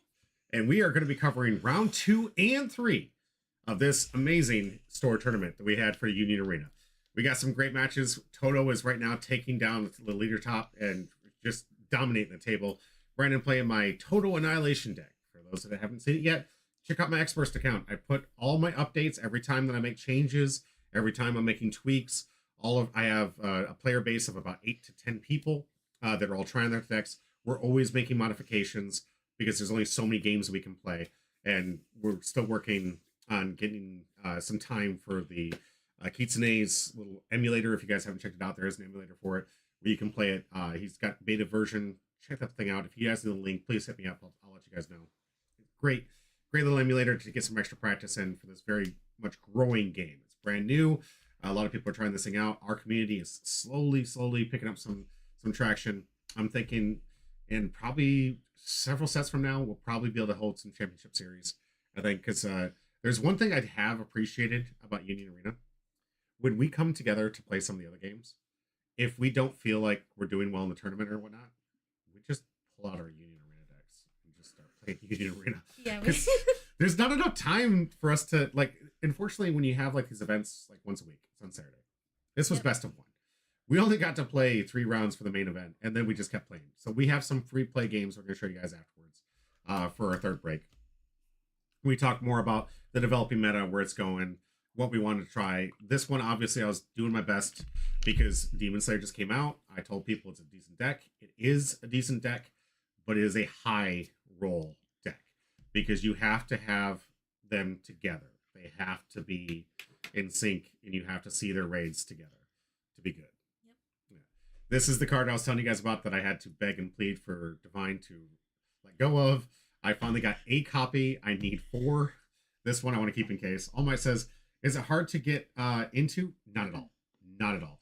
I'd say the greatest thing about this, All Might, you really want to get yourself like one IP, especially because I know a lot of people are like, I can't afford another card game. I can't afford. This is cheap. Especially All Might, because you're local, you can get this stuff, and I will help you build anything you want. I have every deck built, every deck in every color. In Code Geass, Red has 2 decks. It has the pizza deck, and it has the what is it? It has pizza and it has the Academy deck. I've got them both built. Actually, I have the Academy times 2 because it's a really good deck. We had a comment out here on YouTube. Yeah. Tier 0, what about Alice? 3 finals in Kurapika deck. So the Kurapika deck wasn't played in this one. Kurapika is still tier. 100% still tier. So this is on YouTube if you guys can't see it. I know you can't see it over on Twitch, but Kurapika by far is absolutely at the top of the tier. And I think I did say that. So I don't know, when was the comment? No. Was it soon? He's saying that he has 3 finals in his Kurapika deck. Oh, he has 3 finals in the Kurapika. That's a weird cut. I can't remember what he did. He probably trying to find that space. That's a weird cut. But yeah, we're gonna have to update that list for his Kurapika list on our X-Burst account here. Captain Little says, all right, I'm bored at the office and no workload. What's going on here? I can pretend I can see it. Well, we're gonna be playing some Union Arena, like Captain Literal. The next match is gonna be my Total Annihilation. That's purple for JJK. And that's going to go against Midnight's deck, her favorite, the Zoldyck family, which is purple for Hunter x Hunter. And that is what we're going to get into. Before I do, I want to get back to the comments here, because a lot of people are like, this game's too expensive. First off, it's one of the cheapest boxes you can buy. The highest return on investment when it comes to some of these cards. Right? So we're talking potential of thousands of dollars. Those are the manga hits and those, but they do happen. And they are available. You have other altarts. Altarts are where the big value of the cards come from. Super rare is obviously the other wiki measurement. I have yet to pull a box yet where I haven't got my value back. Yet. And also, because of our community, we help people get cards that they want. So if you want to make this game affordable for you, find an IP you love. Find something. And I promise you, every IP has at least one deck that's tier 1. You can get that deck, put it together, and you only have to play that deck until Volume 2 comes out, and then you get upgrades. Volume 3 comes out, you get upgrades. Like, you can keep playing that IP. And that's all you have to invest in. You don't have to invest in anything else. Like, right now, Porter, He's all in on Bleach Green. Yeah. That's all he plays. He's not buying any more boxes. He doesn't need anything else. We help him. We've maxed out the rarity for that deck for him. That's his deck. When he comes and plays, he wants to play Green Bleach. He does, and he can pivot in any direction he wants to, and that's it. He doesn't have to spend another penny in this game except for coming out for these events, and then you get these amazing prize support cards. Yep. The only thing you can't do is play in what they call the struggle battles. Struggle battles are IP locked. Yeah, in 1 minute and 30 seconds. So we'll make this quick. The IP lock games for the rare battles, they happen like once a month. It's only that IP can play, and the prize support for it is that IP. So what are you losing? Like, yeah, you can't play with it, but if you don't care, you're not losing anything. It's not like I get promos for other IPs in those. I only get promos for that IP, right? So All Might says, last night leaving the store, found out that I had a nail in my tire. Oh no. I'm sorry, Ben. Do you have Fix a Flat, or have you been able to get it fixed up? I know you're in the local area. I've got a couple of things that might be able to help you out. Yeah, let me know, because we could probably connect out later, and I'll help you get that tire fixed, man. Here, the boxes right now are around $75-$80 per box. With return on investment, like this card right here is going over $100. Like this, I think it was like when it first came out, it was like $300 for this card. So that's over 3 times your investment on one card, and on top of that, I had all the cards I needed to play the deck. So a booster box, yep, booster box like $75-$80. Some of the older ones right now, if you go on, if you don't have a local game store or anything, support them if you can. But if you want it, no, starter boxes are like $10-$12, guys. These are like $12. You want to get 2 of them if you can. And Captain Literal, yes, that is dirt cheap for any kind of game in here. And remember, you can stick with your IP. You don't have to pivot. If you like 2, you can play those 2. Like, it's up to you on how you play this game. But it is not the biggest investment. And honestly, putting together some of these decks is less than $50. And that's just to get a tier 1 deck to be competitive with. And if you want to upgrade over time, that's on you. You can do that. The cards have value. They're going up in price and down in price. They're doing their thing. I guarantee when Volume 2s come out, they're going to skyrocket again. Bleach is going to go as soon as Volume 2 drops, guarantee you. Hunter, same. Right up there. As soon as Hunter Volume 2 comes up there, I've seen it in the market. Like, as soon as Demon Slayer gets its Volume 2, all these cards are just going to skyrocket back up in value. And if you're the first one in the front line to pick up the stuff, good on you. Yeah, because I've stuck with my Zoldyck family the whole time, and that was one of the first ones that came out, because it was Bleach and Hunter. So, All Might says AOT comes out in August. That's what's up. Yeah, right? Yes. You're going to love it, dude. Like, seriously, if that's the IP you want to invest in, I'm with you. And we'll help you build every deck through and through. I'll tell you what the meta reeks, because if you guys stick with us, I'll show you guys like certain meta tricks, things, and how you construct your decks, how to build how to face what's up against the meta, and how to tier your stuff. Because there's a lot of cards that don't see play that are really designed to beat other IPs, right? And you can take if you're hopefully it doesn't happen. Luckily, we in our community we don't homogenize. Everybody plays something different. But if your meta in your local area becomes homogenized, where everyone's just playing blue JJK, I got the deck for you. I can tell you a deck that'll just sweep that tournament hands down for you. Captain Literal says average market tends to be between 100 and 200 box, with more popular boxes a little over 200. So it's dirt cheap compared to industry standard. Absolutely. And what's even best is, like, if you have the patience, we're going to show you guys some box prices that you can get for some of the older sets. They're going down in some cases because some stores can't sell out yet because it's a brand new game. So some areas, it's kind of like White Shorts. You guys ever seen White Shorts? Yeah. It's really popular in the South. Yeah. Not so much up here. And then like Grand Archive, we got some great plays in the North. Nothing here yet. We're trying to build that down here. Like, so you're all the guys buying the boxes and whatnot. You've got these guys who are like, hey, no one wants to play this game. And you got the player base and you have the fun. You go buy it there. And we have competitive circuits coming out soon too. So if you want to be the first in line to start winning some of those good tournaments in the beginning, get some massive prize support, get those tournament specials that are going for thousands of dollars because you got into it early, that's the way to go. Yeah, I definitely love the AOT myself, man. I'm going to build every single one of these. But All Might, if you want to work with me, I'll help you build every deck in all the colors if you want. I also have this thing where I show people that for like as simple as $300, which is pricey, I'm not saying it's cheap, but for 3 boxes, we give you 3 deck boxes, we give you 3 packs of sleeves for each one of the colors. We divide the boxes, you combine all the cards.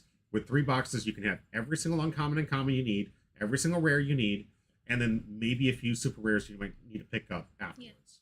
It's very limited on what you don't have after that. The only one really is the Code Geass one, because yes. they put the starter deck in with the boxes. Yeah, unfortunately, Code Geass was the only one that they did this way. Hopefully, they'll never do it again. They, like Midnight said, they put the starter decks in the set, not separately, so it was harder to get purple than it should have been. In any normal situation, I did the 3-box opening for Demon Slayer. Had every deck built. Yep. Every deck built. And because of Daddy Lifelink hooking me up and having extra singles to buy, I just went and picked up the few pieces I was missing. Yep. And I had every deck. I had enough for all the final triggers, all the specials, all the cards. Like, we had those decks built the weekend that set came out with 3 boxes. Our deal is it's cheaper for you to just buy 3 boxes on your own.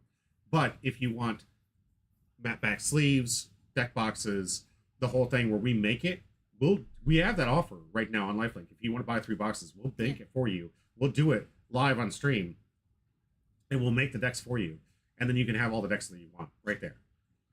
The premium price that we're charging is because of deck boxes and sleeves. That's it. And it's literally at cost. So Lifelink asked if I wanted to get a commission for it. I said no. I want people to play the game. So I don't make any money on this. He doesn't really, I don't think he makes more than the resale of the product itself. There's no value gained here. So it's a really good discount for you if you want to get them all. But yeah, that is my little soapbox, if you will. We're going to get ourselves into the deck list real quick and showcase what Brandon's playing with Total Annihilation, my personal pet favorite, versus Midnight's pet favorite, the Zoldyck family.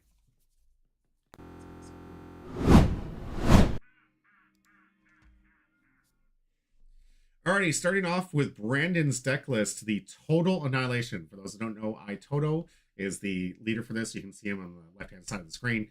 Toto has a really cool Boogie Woogie-esque effect where he's the namesake of the deck. Of course, because you have 4 of these copies of a guy that comes into play with a raid. Raid meaning that everything in the box is active so long as this is overlaid on a non-raid Toto. So if you raid on top of this, you raid on top of this guy, and I believe that's it for this deck. So we have a total of 8 raid targets and 4 raids themselves. You cannot raid on top of a raid. It's against the rules. But you can raid on top of these other guys. And when you do, all the information with inside the box is legal. And for this one, damage 2. For those who don't know, damage 2 means if it goes unblocked, it hits 2 life versus 1. Kind of similar to the Yamato. You block the Yamato, you try to defend the Yamato attack, it's not going to do the 2 life damage. But if you don't defend against it, you take 2 damage. And the one thing that I like 2 damage over impact, which is the other yellow effect, impact says once you win a battle, you take 1 life guaranteed if you win the battle. Yeah. The problem with impact is it says, oh, I'm going to lose anyways. I'm not blocking that. So you don't block it. And they keep the character alive and they get the 1 life. Congratulations, you got 1 life. With double damage, you want to block, which means you're getting removal out of here. You're always getting something off their board with this as a secondary removal spell. If not, they're going to take 2 and it's going to get risky. So, also, this character has it when played against 2,000 power, which means 6,000 power, stronger than anything, out until One Punch Man gets released. Yeah. Until the end of turn, you may choose 1 character on both your opponent's front line and energy line to swap them. Huge effect for purple.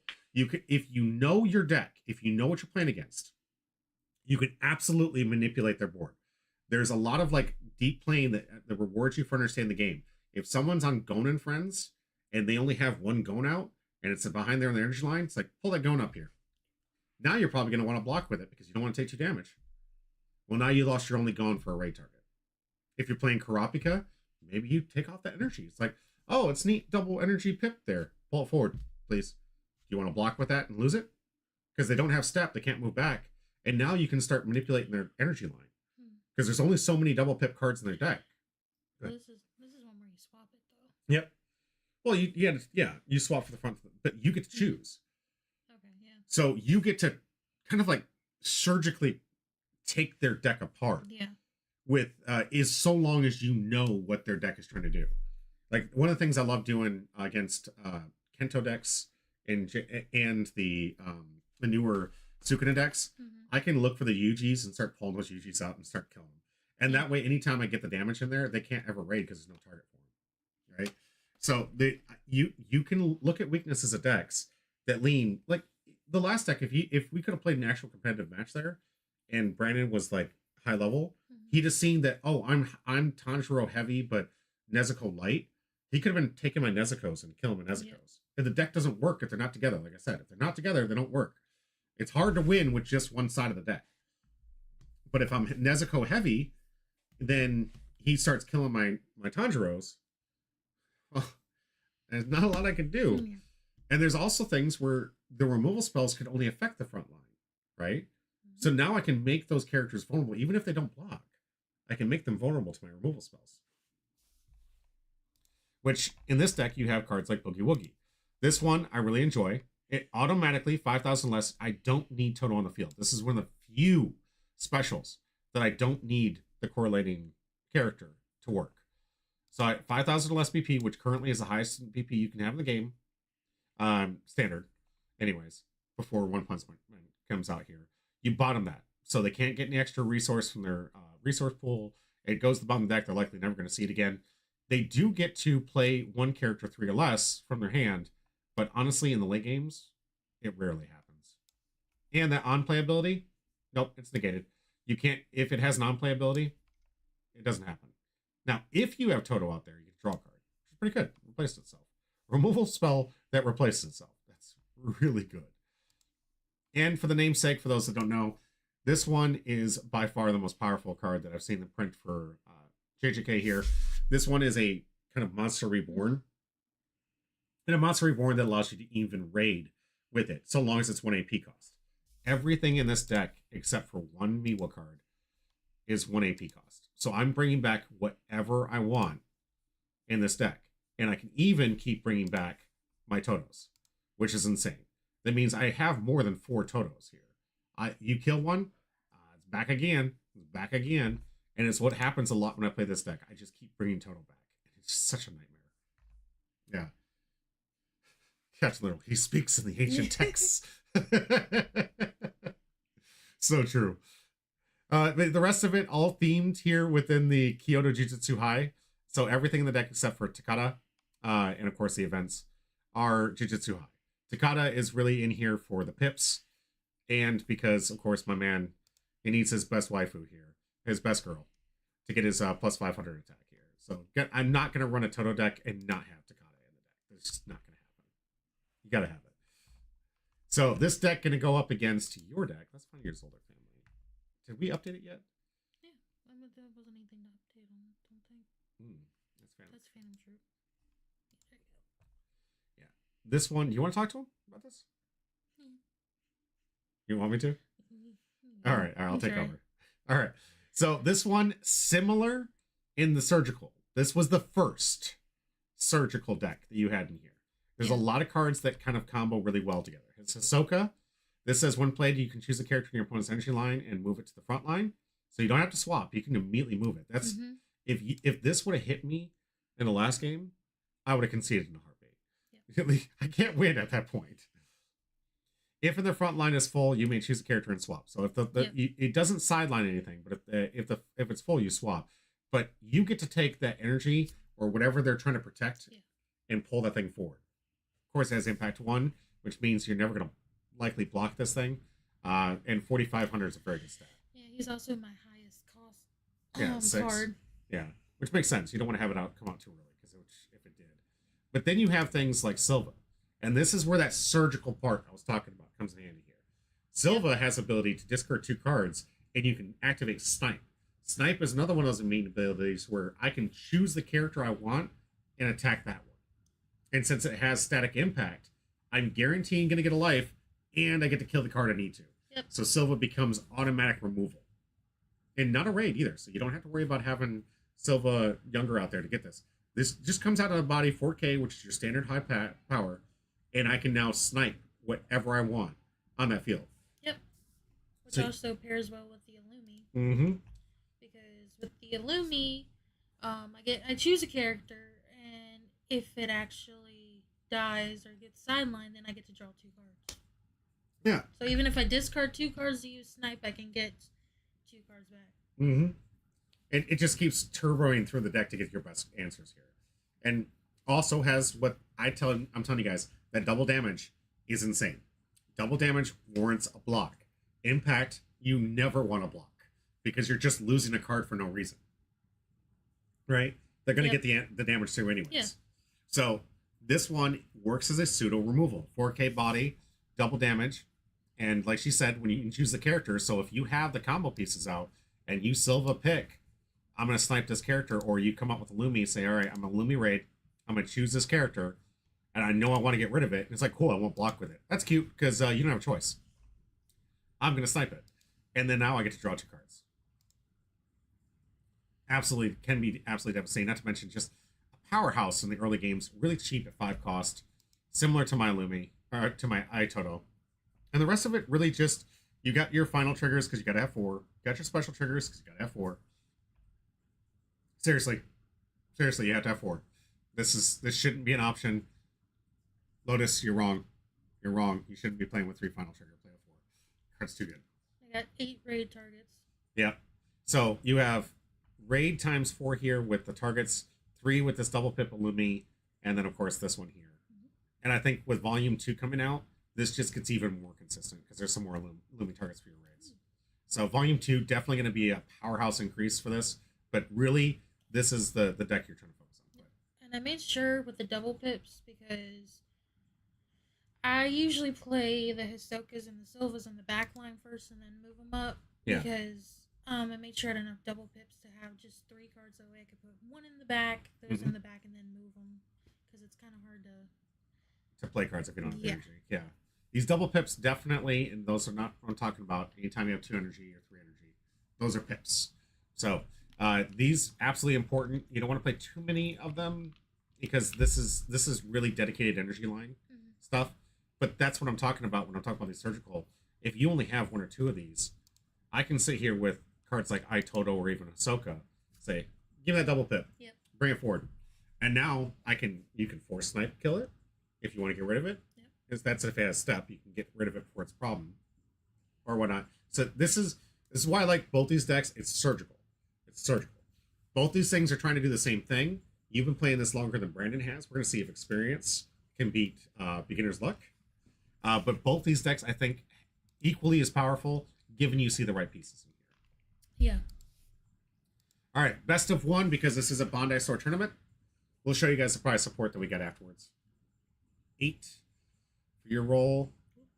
9. Okay. You manipulate the die. It doesn't count. I think he went first. Yeah, Toto definitely does want to go first on this one. Oh, yeah, that's what he said because he said that Yeah. He's like, I don't know, but I'll trust it. No, Toto 100% is low to the ground. You want to play first. Yeah. Now, if you're playing against green, here's some advanced level training for you guys. If you know your opponent's on green, take the draw. Every single time. I'm not kidding. Every green deck, if you get a glimmer that that's a green deck and you win the die roll, you take that draw from them. Every green deck that I've seen in here wants the draw. I have yet to see, like, Marcus will argue with me. It plays okay. It does. It was good, but it prefers the draw. Hands down. That's just how I've seen it. Red, super low to the ground, so if you want to take the play away from them, do that. Do that, absolutely. Hey, Little Pancake, good to see you. And don't forget to everybody else, hit exclamation point join. We have 2 packs to give away. Community Box JJK. Yep. New layout looks great. Thank you. Yeah.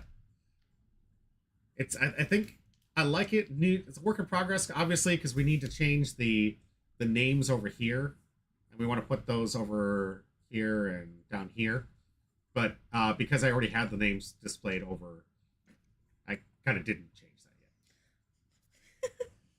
Captain Little says, my favorite part about how Humbro builds his decks is when he comes online and Humbro's all over the place. Then he looks his opponent in the eye and says, you just got Humbroed. Which causes them to dust. To this day, I don't know how he does it. I did want that to get to a point where it would be something fun if I could get the right crowd. Like, you've been Humbroed. Because trust me, I have been Humbroed quite a few times. If you guys watched round 1, that was definitely a humbling. Little Poundcake says, look at all that room. It's big enough to do karate in. I mean, it really is. It got so much space.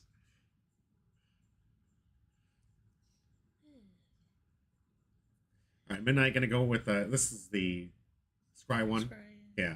So you get to look at the top, put it top or bottom of your choice here.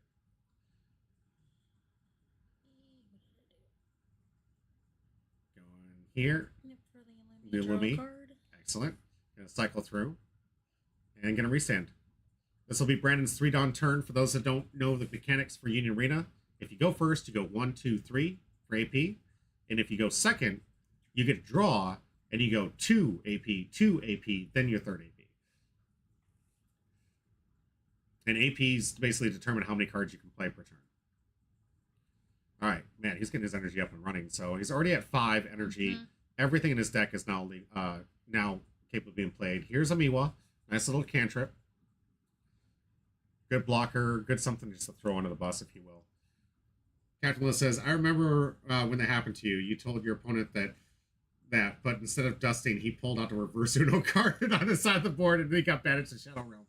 Locals got weird, man. Yes, Captain Literal, the locals were very weird that day. Reversing in, there's the Toto. And here comes Toto Raid with an empty board to Midnight. This guaranteeing 2 hits. Wants to avoid a special from life. But this is exactly why I say Toto needs to go first. You want to get him out as soon as possible, especially when your opponent's still trying to build their energy line. All right, going for 2, going to the bottom. What do we got? Looks like Silva you get, and nothing. Nothing from Maki there, sadly. I think this it gets even better because you don't even have to play with Phantom Troop cards in the New Zelda family when Volume 2 drops. Cool. So it'll definitely make your theme more themed. Where Yeah.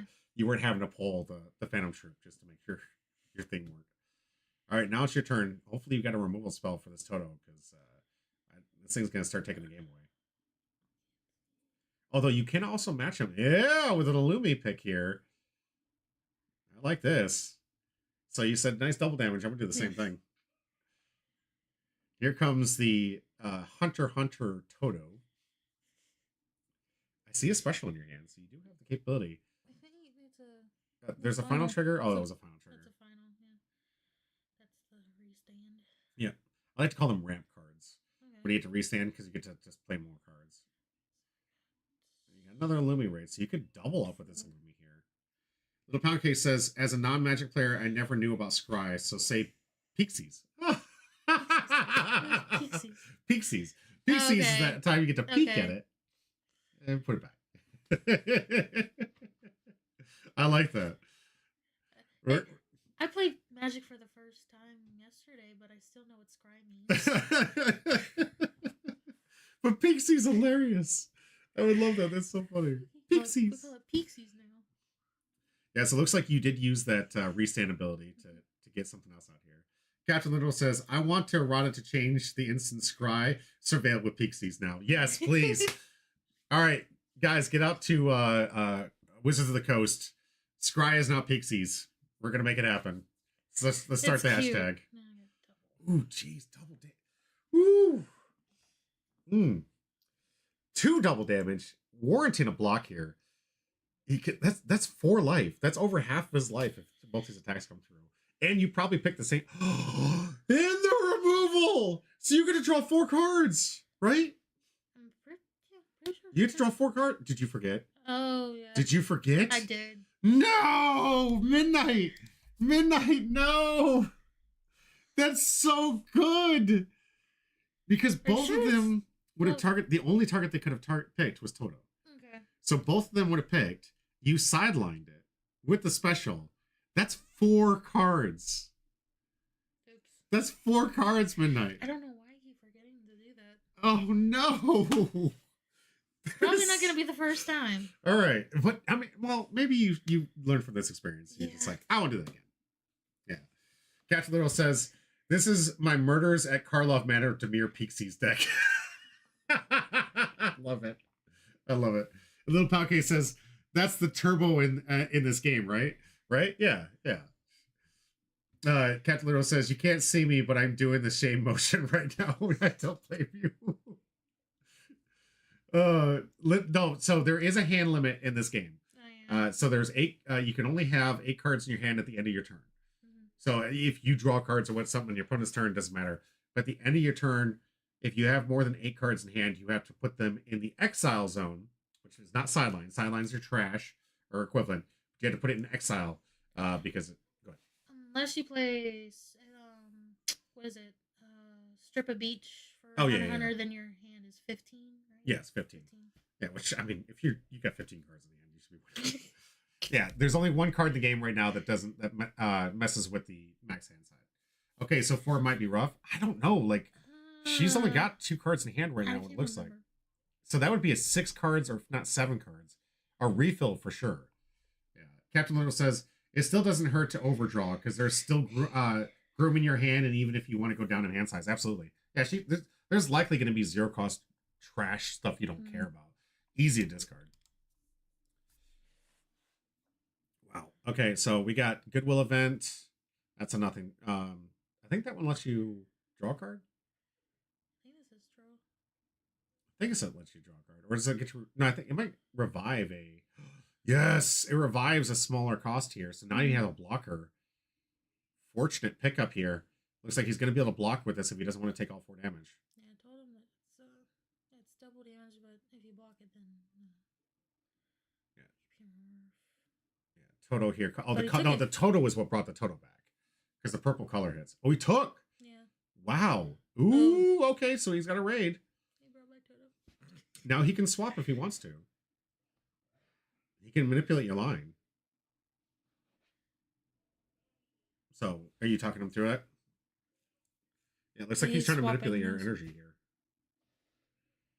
Captain List says, general rule in TCG card advantage is best advantage. Ramp close to second, right? Yes, 100%. That is hands down for all. I was actually teaching a new player to One Piece yesterday. And that resource, that best card advantage thing, that was all I kept talking about for the basics. All right, so now he's manipulating your front line here. Bringing that mom up front. Yeah, the thing is, if I do block with her, then and sideline it, then You get to draw a card, right? yeah, 3 But- cards to look for a Zoldyck. See, you had 3 cards in hand. You had 7. You have 7 cards in hand right now. All right, pushing me up here. Captain Lino says it's why you always pay the Ristic study tax. Yes, you always pay if you can. Never let your opponent get all those extra draws. That's a magic card. That when you play a card, you have to pay 1, or they get to draw a card. Okay. And it's a staple in Commander. You'll see it a lot when you start playing more Commander. All right, so it looks like he's trying to go wide strategy. His first action point, put out a Toto. 0 cost here. Imagine we're going to probably He's see... got- Does he have 6? Yeah. Yeah, he's got 6... Everything in his deck is now live. His energy's perfect. That Meanwhile push was a good call. She ain't going nowhere. She already did what she needs to do. Draw a card, go. Boogie Woogie. Okay, this one going to bottom the Illumi. Trash the undercard. So... I think I put them both in there. No, so the way that this one works, you take the rated card, you put Yeah. that in your sideline, and you put the rated card, that one on the bottom of your deck. That's not written well. Yeah, So because you I have- was like, because I was trying to actually ask him. He's like, I can't remember either. Well, he doesn't know. Like he wouldn't know. He's never played this deck before. So he does have a Toto, so he gets a draw. You didn't even have a card, right, to play the 3 cost energy or less, or I did you? think we're reading it again, Okay. but I don't know if I did. You got 2 Silvas. That's definitely not. I will say, if you'd have drawn your 4 cards, you'd have had one. If you'd have drawn the 4 cards, you should have drawn. Aye. All right, so you do have an. You do have one. Rarely does it happen. So that one's coming in. No on play effect though. Oh, yeah. So Captain Little says, "I play green, destroy target permanent for life. Black removal, trash this." This message was posted by the Green Removal Gang. Green black decks are extremely good. I will agree with you on that one. Like they used to call them big rock decks back in the day because it was you'd have the big green characters and the rock being the thing you throw to destroy and kill things. So now it's called your well, green stompy is another name for it, but green black is shoot, I forgot the name already. It's got a name for it. Forgot the clan. All right, but it looks like you're gonna get a block from Toto here. Maybe. Oh, he's sidelining her. Okay, so yeah, letting you guys know the Miwa 2-cost AP came out. You have 3 here, so it can minus 2k. It's 1,500. Yeah.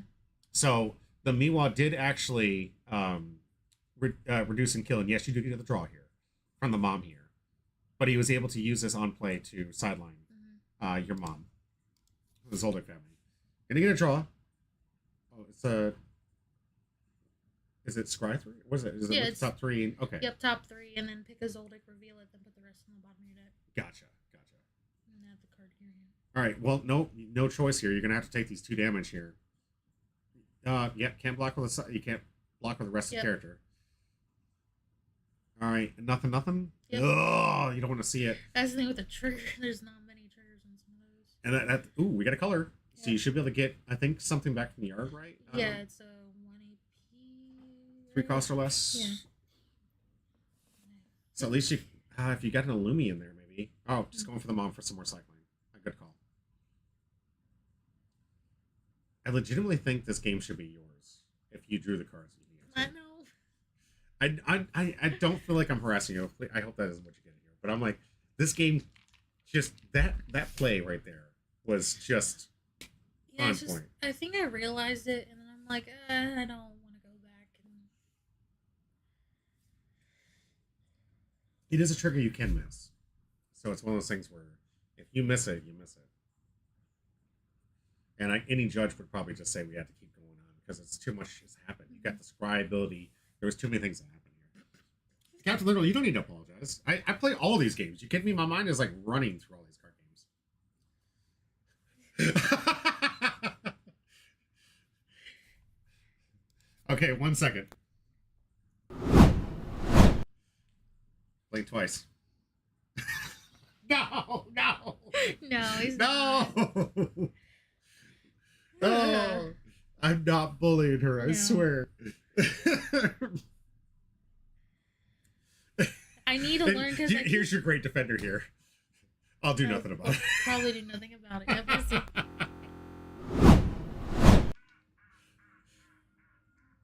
It's not. Hey, I switched it. You know who that was? No. Okay. I don't know if it's Japanese. I have no idea. That was a Japanese Shanks. That sounds different. Okay. It is because he I think this is an earlier Shanks, but that was Shanks. See, I took it off. Midnight, for those that don't know the lore, she hates the Blackbeard laugh.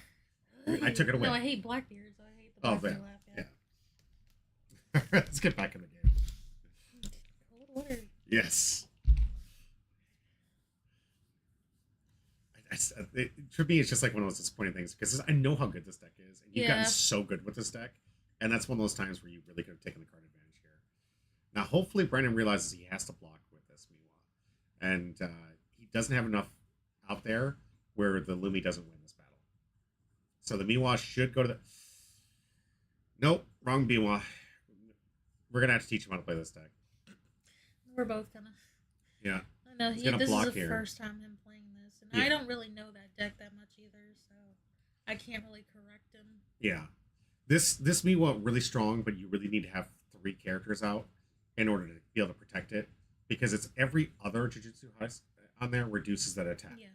But he only had 2, so it would have been a 4-2, and that 4 gets a 2 that costs or a 2k reduction, so it's 2-2, and if it's tied, the attacker always wins. So Miwa shouldn't actually still be out there, at least not that one.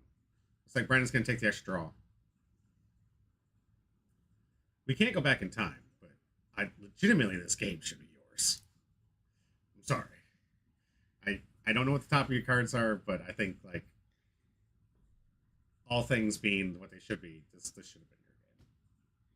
We'll see if you can come back. Let's see if you can recover. Maybe the gods are gonna say, like, you got this. We'll find out. He's at 3 on it too. So. Yeah, and you have to block this double damage because you can't afford to lose.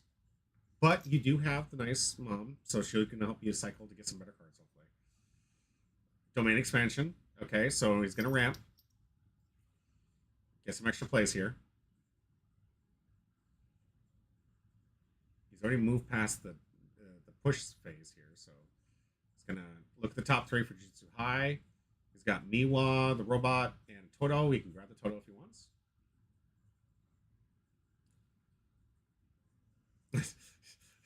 I love that we can see Brandon literally say, it allows for Jujutsu High Affinity card. Yeah. At least he's reading it. Yeah, that's true. That's true.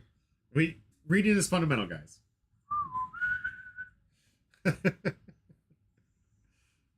He has to discard because if he does add a card to hand, he has to discard. And discard an old man to put an old man out. So now he has some blockers here. Going in for the first attack, 2k. Get a block here to get the card advantage here. Look at the top 3. Add one to your hand. I like that Ahsoka. I don't think it's Ahsoka. Nope. He's Phantom Troop. Yeah. Those were all Phantom Troop. Oh, see, this is why I like that. Sphinx and Phantom Troop. This is why the theme gets so much better here. So this one does have double attack, so it means it restands, attacks again. Gonna take a life. Yep. And this one, draw a card? Look at the top card. That's gotta be draw. Draw, yeah. Yeah, from life. Yeah. You gotta block this one, or this is game. Yeah. All right. Back to Midnight here at 1. There's no impact in this deck, so the good news is you don't have to worry about an impact coming through to snipe that last life. And I think Todo does get an impact in the next set, so be wary. It gets powerful in Volume 2. Yeah, and at the end here, is this... I'm gonna wait. Because you got to think this one's right here. It's not going to be easy. I mean, you got a Lumi target here. Unfortunately, you're going to drop both your Ahsokas, which would be really good right now. Because Ahsoka's a great blocker for this Todo.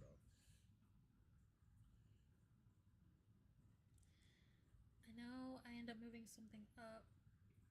Captain Literal says, Midnight based for getting art sleeves to bling out her deck instead of just getting monocolored katana sleeves, just like everyone else. Hands down. And she takes good care of these things, too. I think for me, the only reason I'm on the monocolor thing is because I make every deck. So the only ones that I make special are the ones I'm currently maining. Yeah. So you'll only see interesting arts on the ones that I main. These Todo, this was one we built on stream, and it probably is due for an update. But purple. I think almost all mine have like some kind of design on it. Like I do have the Phantom Troop, and they have a woman with a spider on her back, like the Phantom Troop does. Oh, I know. Those are pretty cool. But I think, if I remember correctly, those weren't matte backs, though, were they? I think they are. Okay, Matte, yeah. we'll have to look into that. Because I remember you asking me when I bought them. Yep. Yeah, I was moving stuff. I was trying to make sure. Okay. So Got a Killua. This one has had on play? No.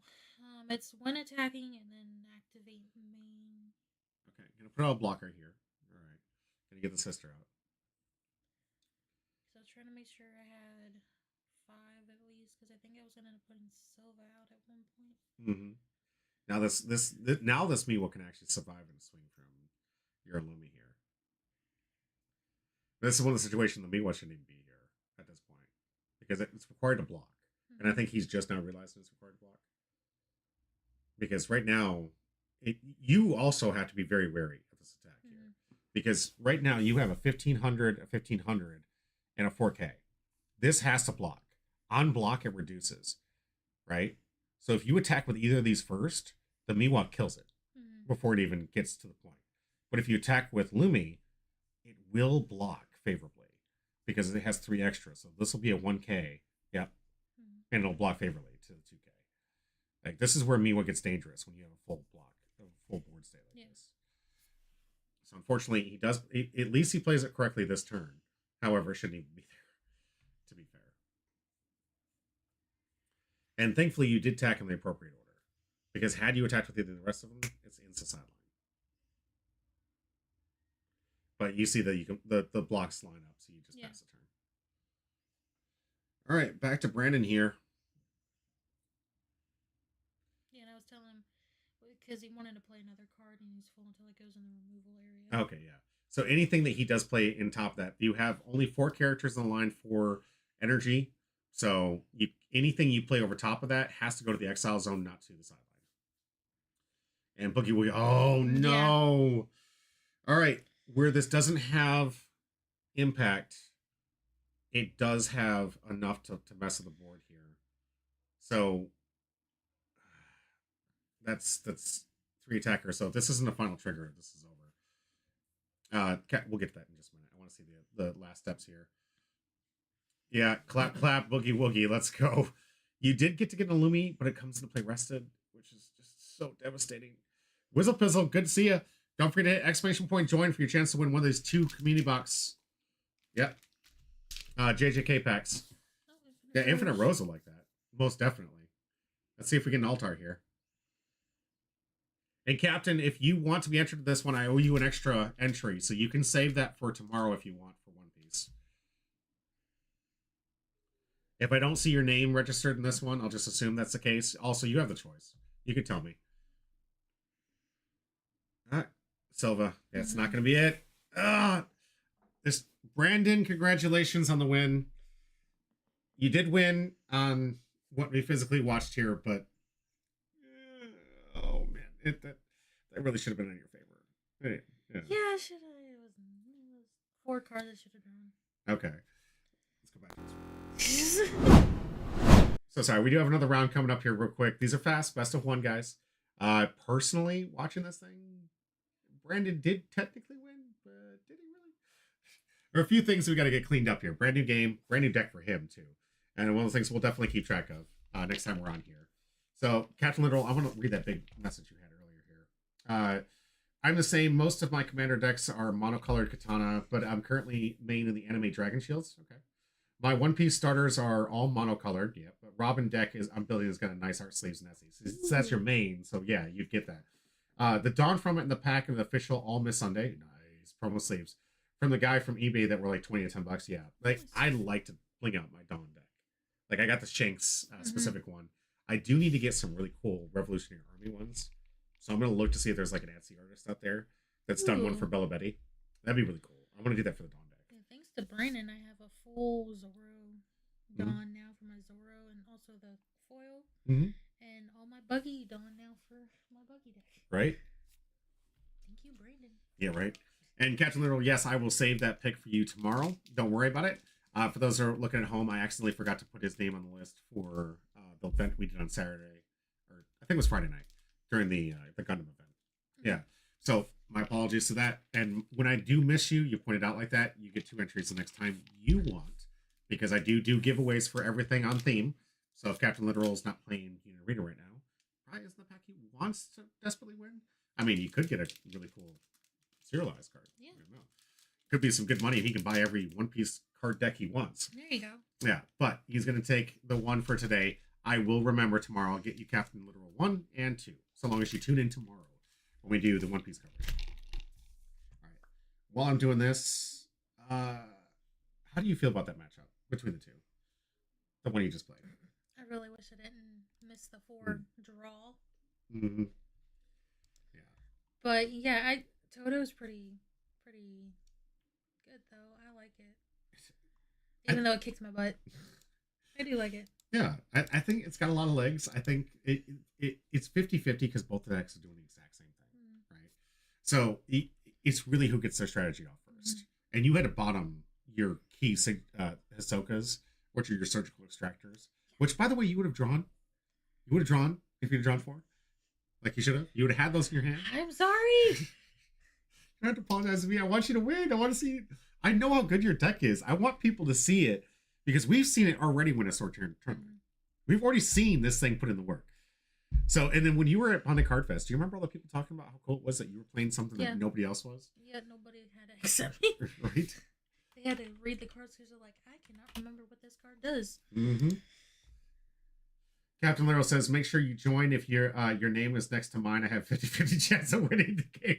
Right? Seriously. He's been on like the sliver of it every single time. He's just here to distribute the luck.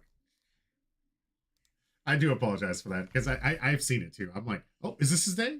Because there's a lot of these guys that win all the time, multiple back to back. Like Multipass won like 3 back to back to back. Right? You won a couple back to back to back. So we've had people, and then for Captain Literal, it's like tick tick tick. It's like it stops. Tick. No. Just, it's devastating. Yeah, don't apologize unless you're rigging it. I'm not rigging it. I promise you that. I'm apologizing because I feel bad in this situation. If you saw my box opening on Thursday, that's a feel bad moment for me right there. That's what I'm apologizing for. Because if anybody had to go through what I did in that crap box, yeah, that's a bad feel. That I had, and get this as a little side story, guys. When I went in on Saturday, the other people that watched me open that box, Wolf came up to me and said, I have a pity box for you. I want to keep the alts, but here's a pity box for you. So you could open up something of real value. I was like, thank you. I love him for commercial breaks. Yeah. Don't get me wrong, I love him for commercial breaks. But he felt so bad for me that he gave me a free box opening.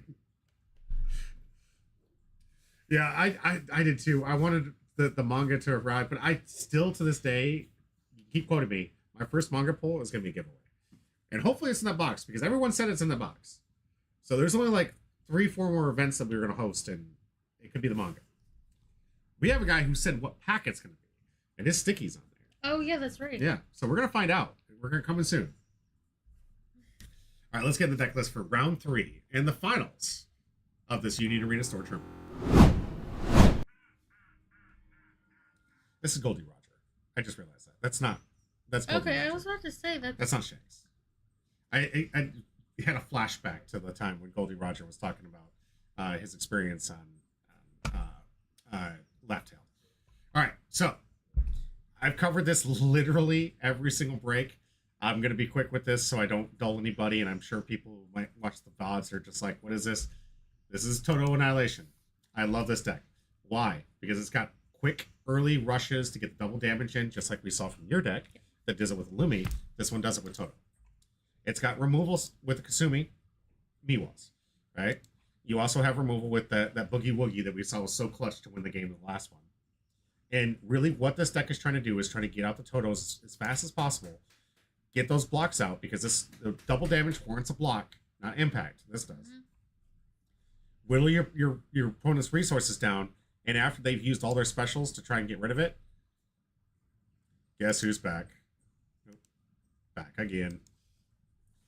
Bringing it right back at you with the Goodwill event. Which is why the bottoming effects that you're going to get in JJK, because a lot of the removals were bottoming the decks. Yep. That's where this is important, because if you don't have access to it in the yard, you're not going to be able to get it back. So definitely relevant for bottom effects. Hey, what's up, bud? We'll be on break here after this match. It's actually your match, too. You want to watch your match and match? Yeah. Don't give any spoilers, but we're going to be watching your match. You want to see it? The finals? Yeah.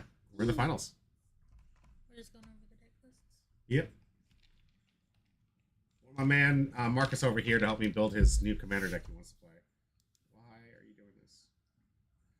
Why? My computer's like dying right now. It's like, it's so much to do. It's also thanks to Brandon, who I'm playing against, that I'm able to play this commander deck.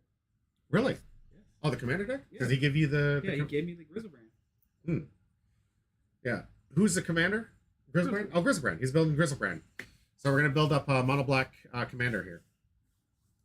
I'll be building that off screen when we get that done here. I got to help him get all the cards together for it. Yeah, and Brandon and Marcus helped me get my first commander deck, which was the Sauron one, which we played yesterday, which was fun. Yeah, because Marcus, he pulled it in the new Innistrad box, right? He got the poster rare for it, right? Yeah. The poster rare for Grizzlebrand, so that he's going to build mono black. The foil poster. Mm-hmm. Yeah. There is a box right there, and they're sorted by color, so if you want to start going through some of those, you're welcome to. Over here. I mean, we're going to be doing this live feed here. We got you versus Brandon here. JJK versus JJK. But this is your Sukuna deck. I use the. I'm trying to manifest this card so badly right now. Yes, I bought 4 boxes. Of that. Yeah. Yeah. I'm hoping if those see that the There's probably Sukuna more over back there, there. that's what I'm hoping to pull today. The thing's ridiculously expensive. I'm trying to will it in. And Ye- demons, yeah, demons can be nasty. What's the theme of your deck? Is it just draw? What is it? My deck, The commander. It's for commanders, like a life gain, and then using my commander's abilities to draw a bunch of cards, Mm-hmm. and then either combo out or just slowly kill everybody by playing Shelter. Sheldred. Because it's target player, right? Which No, for, no, no. Chris Chris Brand. is just pay 7 life, draw 7 cards. Yeah. Oh, Shieldred's most definitely going in there. Yeah, he's getting Shieldred. With Sheldred, I just draw my whole deck. Are you going to do Beseech Samir to get it out of the deck as quick as possible? Yeah, there's Beseech and Embrace the your other inner tutors. bad guy. Yeah. Yeah, that's Oh, this what, man knows how to embrace his inner. I want to screw you over. that's actually kind of me with this Union Arena. I keep picking the bad guys to play. Mm-hmm. Oy.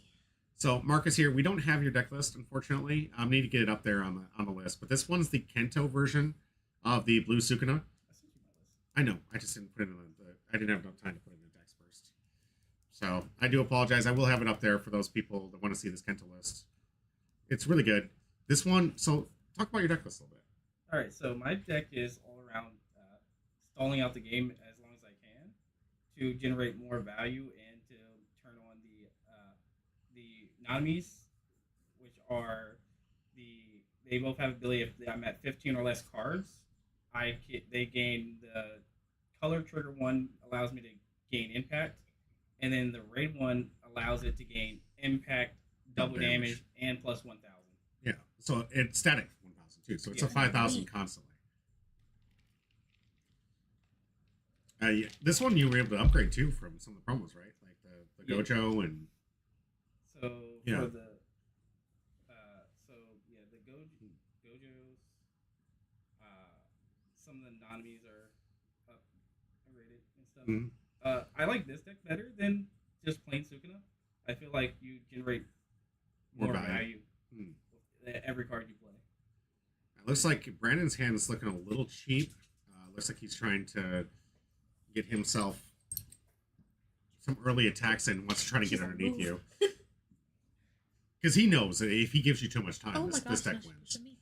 That's the one thing about this blue. Like the I wouldn't say necessarily weakness, but one of the focuses, you want to get underneath it as quick as possible because it does outdraw and advantage you. It's going to see in its entire deck if you give it too many turns. Yeah. And eventually in the late game, this one wins out every time. I don't know about One Punch Man, but I will tell you right now, late game, that if you let them get there, it's going to win. This is why it was one of the favored at the Bandai Card Fest. Yeah.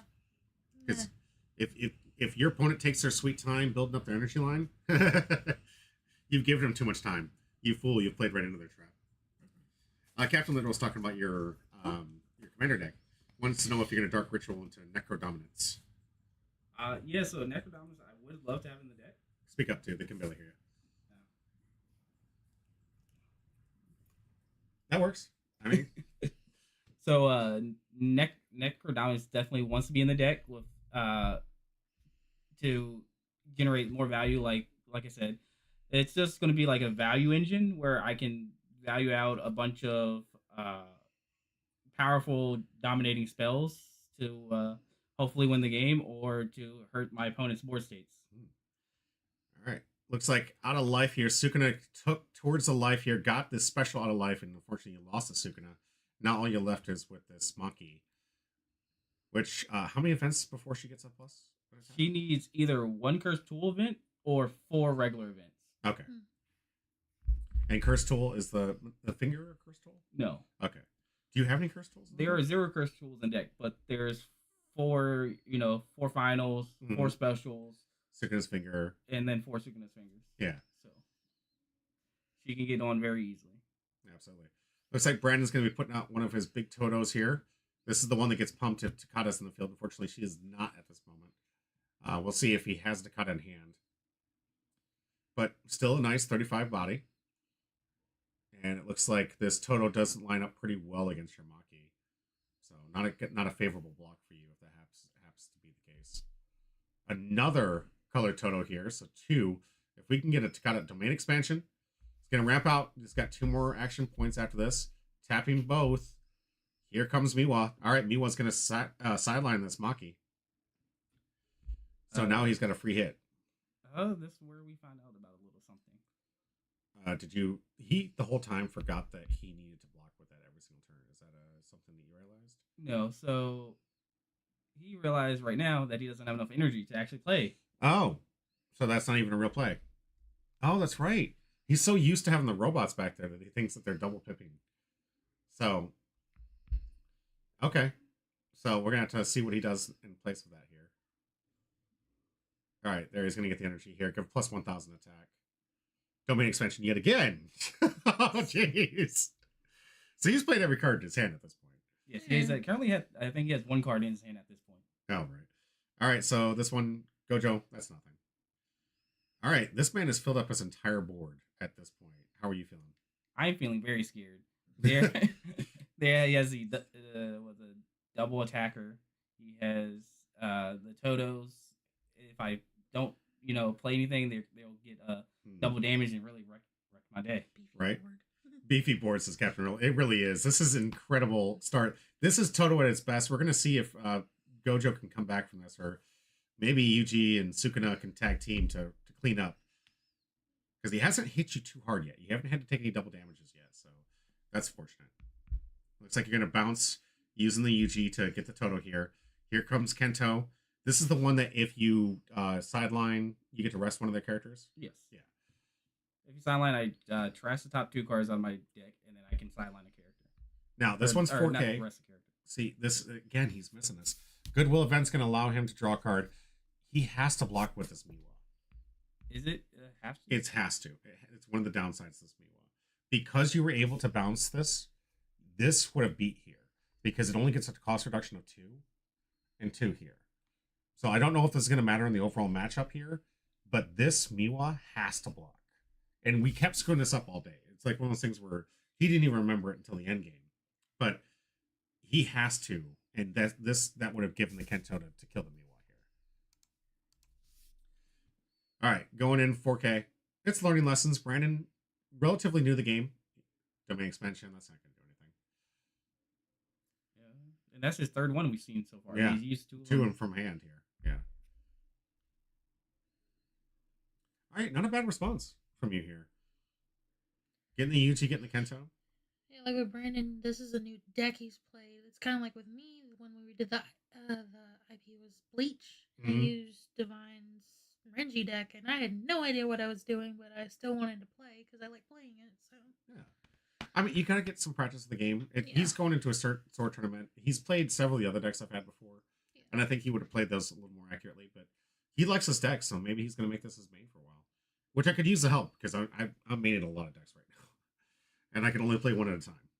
A man has only so many hands. well, Marcus was playing Magic and Union Arena at the same time last night when One Piece was going on. Yeah, because Julian, didn't have any chance to play Union Arena since he played the Dragon Ball. Yeah, I wanted to make sure that event didn't have any buys, and I wanted to make sure that they were really trying to build the Dragon Ball community and make sure that they're having a good time. And he did help out. I sponsored him for the event. And I do appreciate all the work that Divine put into it. He even won that event too. So I mean, it wasn't that bad of an outcome here. So He had fun though. Yeah. He said he had fun. good. I mean, that's what's important. Ooh, we gotta get from the Kento from life here. That was a swipe. Oh yeah, well he needs it. He knows he needs it. Here comes Miwa's first attack. Gonna take this one because it looks like you're gonna block the last 2 attacks. Ooh, Divergent Fists. There goes Toto. Bye bye. So another attack here. That's an easy block, and we're gonna pass it back. All right, looks like you got 2 life to 4, but we've seen what you have. So as long as you can get the energy going. Yeah, currently at 3 energy though. Yeah. I mean, you got some cards in hand. A lot more than he does, for sure. UG, that'll put you up to 4. Really, what's the high end curve for yours? It's like 5, right? For mine, Yeah. it's 4. It's 4. The Okay. highest is 4. So Divergent Fist from hand is going to bottom the Miwa? Yes. Yeah. Captain Lewis says, just had a thought. If he does lean into Black Draw Burn, He can throw Exquisite Blood and Sanguine Bond into it for an infinite combo. Have another source gain life gain, and he does with both pieces. Just have more burn for his burn. Is that what you're leaning on? Yeah, so it's going to play, like I said, it's going to play into the heavy like combo aspects of Sanguine Bond, Swiss Blood, and then some of the other combos that aren't as how do I put this like not used very much. Mm-hmm. Ooh. So to catch people, Boogie Woogie off the top of life. So there goes the Kento. This one's going to rest something, but I mean, that can immediately unrest, right? Yes. So. But it does fill my yard with 2 more cards. That's true. Oh, Maki and another Kento. Now, Brandon does have an option to double push forward here and try to take your last 2 life, given the current board state. If he sees it, this is in the lines. You're at 2 life. All he has to do is push forward 2, and they can guaranteed get 2 attacks off. But no spoilers. I'm just scared. See if he does this. This is one of the things that really for some of the players that in the early game didn't realize. You do have that step process where you can push things from the energy line up to the front line. Do the math, guys. Sometimes, even though you've got weak attackers, all you need is 2 attacks to go off. He's only got 2 blockers.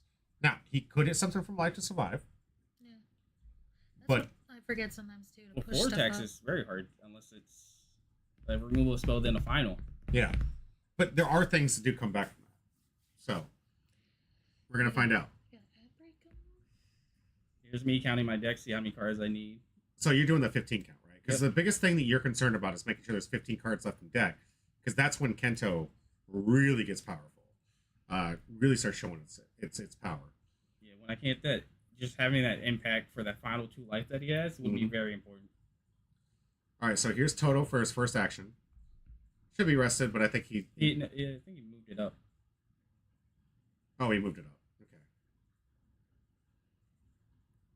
Oh, okay. I get it. Yeah. So Takada gonna bounce, leaving him at. Most everyone is watching right now is subscribed, so it really doesn't matter. I know. I was just seeing you guys doing it up there, but And I'm looking at 6 people. I think everyone's subscribed. If you're not subscribed and you haven't told me, just let me know, because I can pause if you don't have it. But subscribe and you can avoid the commercials. It's the only way I can get paid for this. All right, Toto here. See, this is where I would have pushed something else forward, and then Toto'd from the line to bring it back up forward. And this way he had enough attackers, because now he's putting something rested where he had lethal here. Yeah. All right, first attack coming in. This is the one you're going to take because you got to block the Toto, obviously. Finger, so going to let you draw a card. This one you can block. Yep. And then this one's going to get, the Toto's got to get blocked because it's just end game here. Yeah, so scary. And now I have to, like, I'm definitely dead if I don't do it. Get this thing going here. Captain O says, I heard there's a ruling that you can swap using Toto ability to play Boogie Woogie. You have to clap your hands. Clap your hands. I mean, it does it. I do it regularly. I do it. Oh, here we go. Using the color anatomy to remove 7 cards from my trash to draw 3. Captain Little says, it's totally real. It's not made up. Don't look it up. Don't look it up. Trust me, bro. So if you can get out 2 impacts here, because Yuji doesn't have impact, right? Correct. So if you can get 2 impacts out here, you can pretty much close this game out. Yep. But we're going to find out. Yuji's going to get a bounce, though. So the Yuji bounce, the total is going to go to hand. The undercard is going to go to the yard. And you're going to go in for attacks here. Here's the first 4K. See if he takes. And this is where you got to block out, right? You never want to leave yourself at 1. Because you got to worry about that impact. And this Kento's going to have impact next turn, yeah? Yes. Yeah. Sermon, good to see you. How do you think the overlay looks? I appreciate the advice you gave me. This is our first iteration of it. Obviously, I couldn't move the names over because I'd already pre-recorded the names where they're at.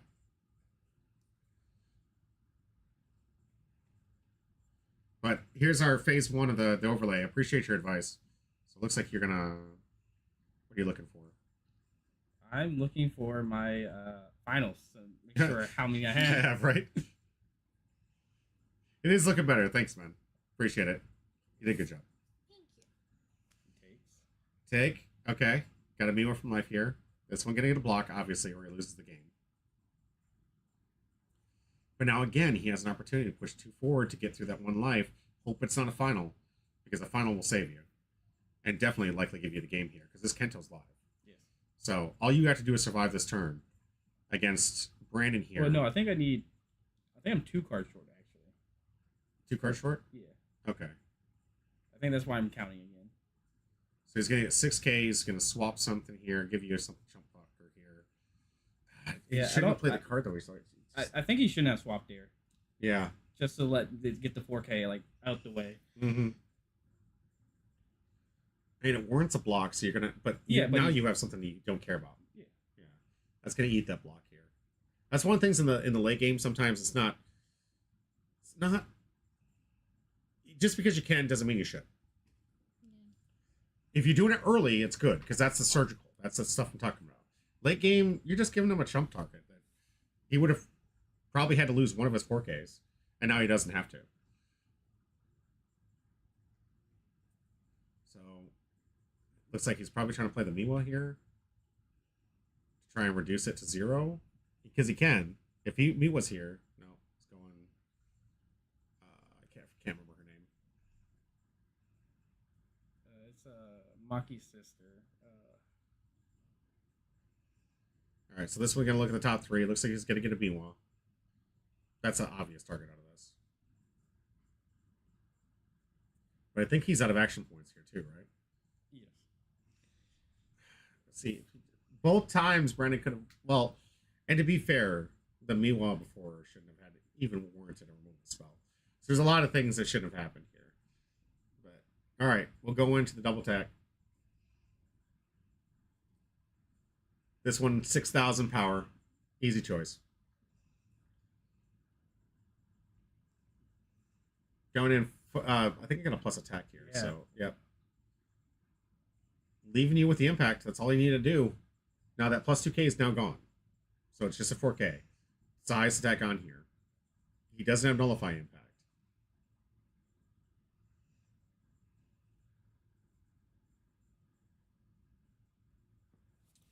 There's something else I want to read about this White Toto real quick. I feel like we're missing something here.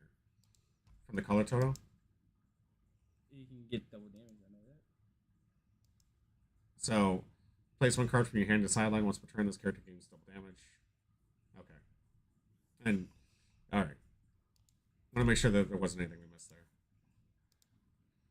Yeah, a lot of double damage in this deck. Warranting those blocks. Not a lot of impact, though. Mm-hmm.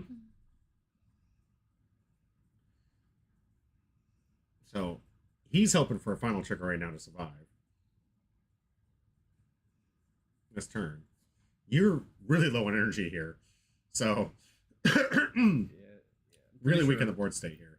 Pretty sure I'm not at 15 yet. That's why I keep counting. Oh, okay. So you're trying to draw right now. Your biggest objective is just draw to get this to 15 because you need that impact. So I'll take the Take 18. the extra draw. Okay. So are you at 15 yet at this point? Or how many are you away? I think I'm at least 1 or 2 away. Okay. Yeah, I knew 1 AP draw wasn't enough. And it's hard because now you got to step here. You're going to go down to 2 energy. Because Gojo produces 2 when active. And I really can't even do that. Because you need a 3. Okay. So this one, your whole focus is getting this Kento active for the plus 5K in impact. Or just impact. Yeah, well, we do know I have the raid in my hand. That's true. But that one's a 4 cost, right? So you need 1 more energy too. There we go. There's a 4. Here it is. Now this one on play you get to remove 7, draw 3, right? Yeah, I saw that. I think I might be at 15 now if I'm attacking. Okay. Because doesn't it have an unplayed of Exile, or is this one? Is this one Exile? Yeah, 7? that's the exile one. Okay, so this one just has. Oh. He wants to double block to stop the impact. That's not how that works. That's not how that works, Brandon. Is it a final trigger? No, it's not. Coming back. All right. All right. Marcus, our winner for the night. Congratulations, my man. Looking good. Looking good. My next card was the. Was it a final trigger? No, yeah, It was a final trigger. So I was looking for that so I could actually play more things and make sure I can. You mean like you always do? I swear, every time I play you, your domain expansion, domain expansion, domain expansion. I'm like, stop playing the domain expansion. Hey, but if I play them, they're not in my life, right? No, then someone's. You have more than 4? Sometimes I feel like that I way. know. I've checked his deck. He's only plays 4. But I'm just like, bro, that card loves you more than anything. And you would have survived the double tech too. Because you had the, like, that's the neat thing that we could have seen like this epic moment where that would have been the saving grace from life here. You still would have got that win. So actually navigated, man. Good job. Thanks. Yeah. Keep playing the domain expansion. Yeah, like, dude, it's a favorite card. Hands down. It is. Like it's gotten to the point where you guys can't see it off camera. He's just going domain expansion, and then I'm trapped in some place where he's trying to put fingers in my mouth, and it's pretty gross. It's weird. It's weird. It's weird. Okay. Hey, I'm only cooking in the kitchen. Yeah.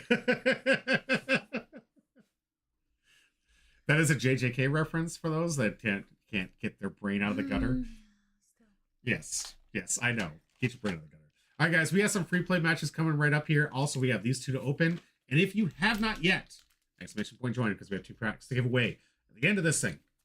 We also have, we'll start off the match with some of the packs that, we'll do this while we're on a break. I'm going to show you guys what we got. So we're going to have the pack openings. I'm going to put this in the background and put some music up. And we'll show you guys all the prizes we won before we get into the practice rounds, the free play stuff that we did. Oh, yeah. And then the prizes were wonderful. Oh, I know. The prizes were great. You guys check it out. It's going to be a lot of fun. We'll be right back.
And welcome back to Humber Pie. I'm your host, Jimmy D. With me, yes, and we're here for some extra play. So one of the things about this tournament ended probably, I think, within like an hour and 20 minutes because it was best of one. It was so freaking quick. It was like I didn't even get to play the game. In reality, I really didn't get to play the game because you got to see it live. I didn't get to play the game. So yeah, unfortunately, that was the case, but I did get to some extra play. I got to get some of my extra decks. We're going to see some of my Gonin friends. For those that haven't seen that deck before, that is the other alternative option for green Hunter. A lot of people, you'll hear, and on the decks, you'll see all the top decks. Karapika is always like the one everyone talks about. I looked at the Karapika deck and was just like, it seems a little too inconsistent because if you can manipulate, like Toto, my energy line, you can tear my deck apart. So I don't like having that weakness in the fact that if someone knows this, it's too easy of a read on a deck. And if you're a good enough player, you can surgically tear that deck apart. So I'm playing more low to the ground with the Gonin friends. What it is, it means that I take less focus on my Karapikas, more focus on my Gons, and use those Gons to help me get the good Luorios, the good Karapikas, the good Gon, and of course I still play 2 of the Karapika 7 cost because it's just that good. It's too good of a card not to play. But I could play more like Hisoka and some of the other cards I like to play and make a real more diverse deck that can actually play low to the ground and beat those aggro decks that seem to just dominate against this deck. One of the things I said in the chat that not only hit. So the Academy deck from Code Geass, really cheap to build, very aggressive, gets under people, constant attacks. We've gotten a couple people to play the game because they really enjoyed how incredibly fast that deck is. And against the right decks, especially green, it dominates. And I didn't want that to be the case. So I built what you would consider in Magic kind of like a mid-range deck, where instead of spending the first 3 turns literally just trying to build my energy line, I can play early plays, I can get things up there, and I can start putting some aggressive plays and get some more hits from life, so I get those raids. One of the things that you don't see in the Karapika deck, you don't get the Gon from life to raid over top, which can change in an instant the tempo. Like, it's one of those things where those life hits can really be critical. It's not near as good as the purple Code Geass deck, which has 2 cards in it that don't have trigger, so everything from life is doing something.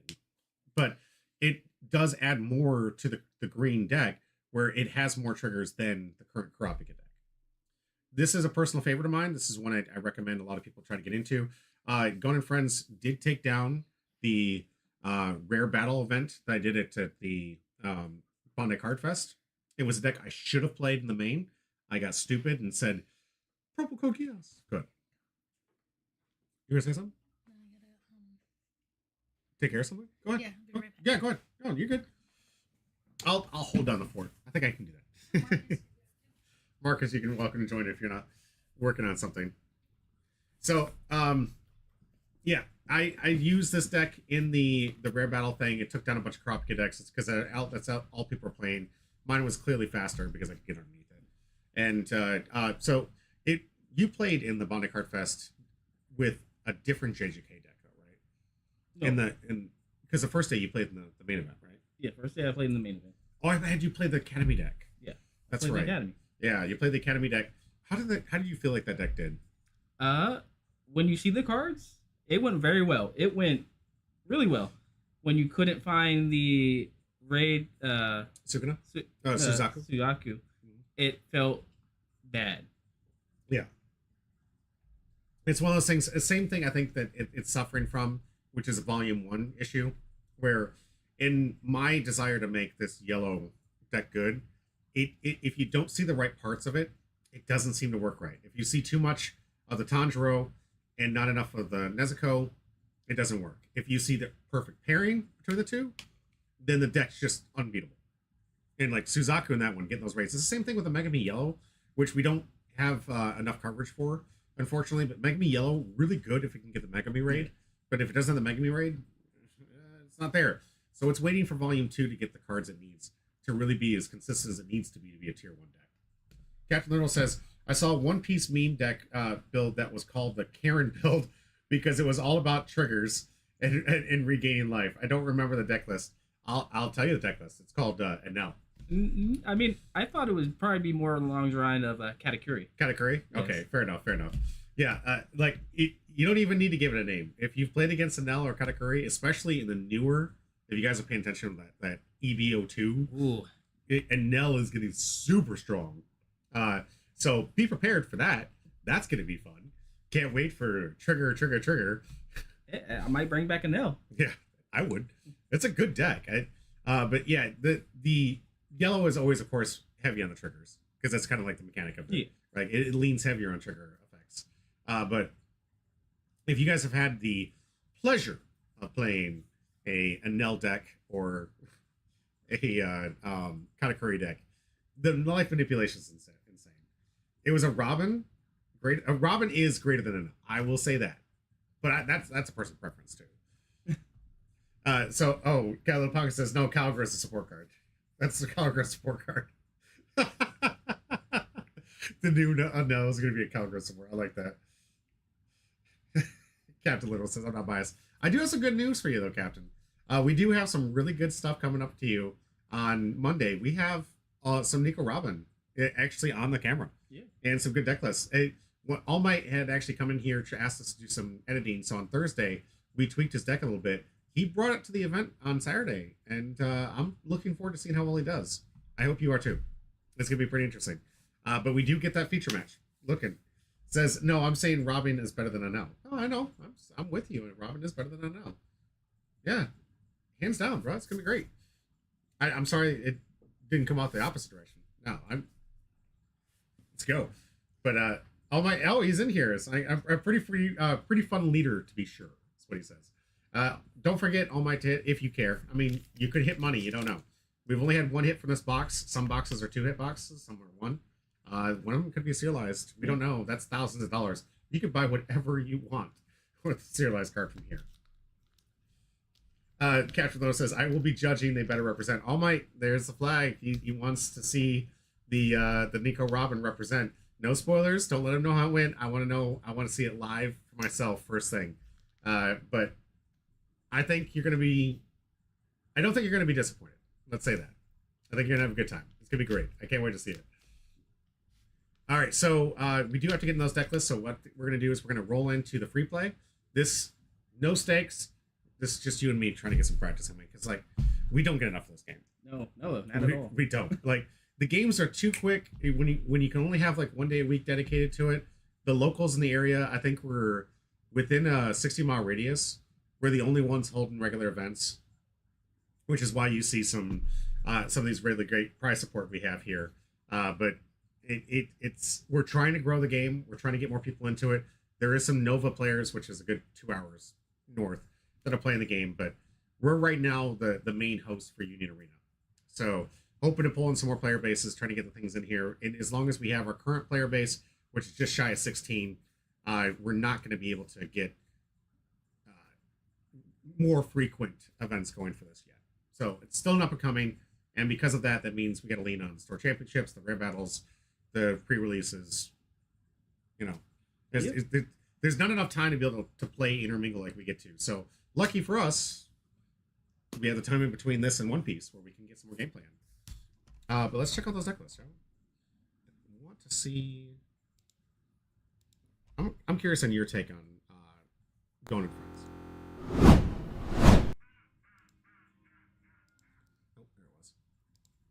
So all the deck lists and updates all here. So when I can bling these things out, of course, I try to put the bling in as well for the alt arts.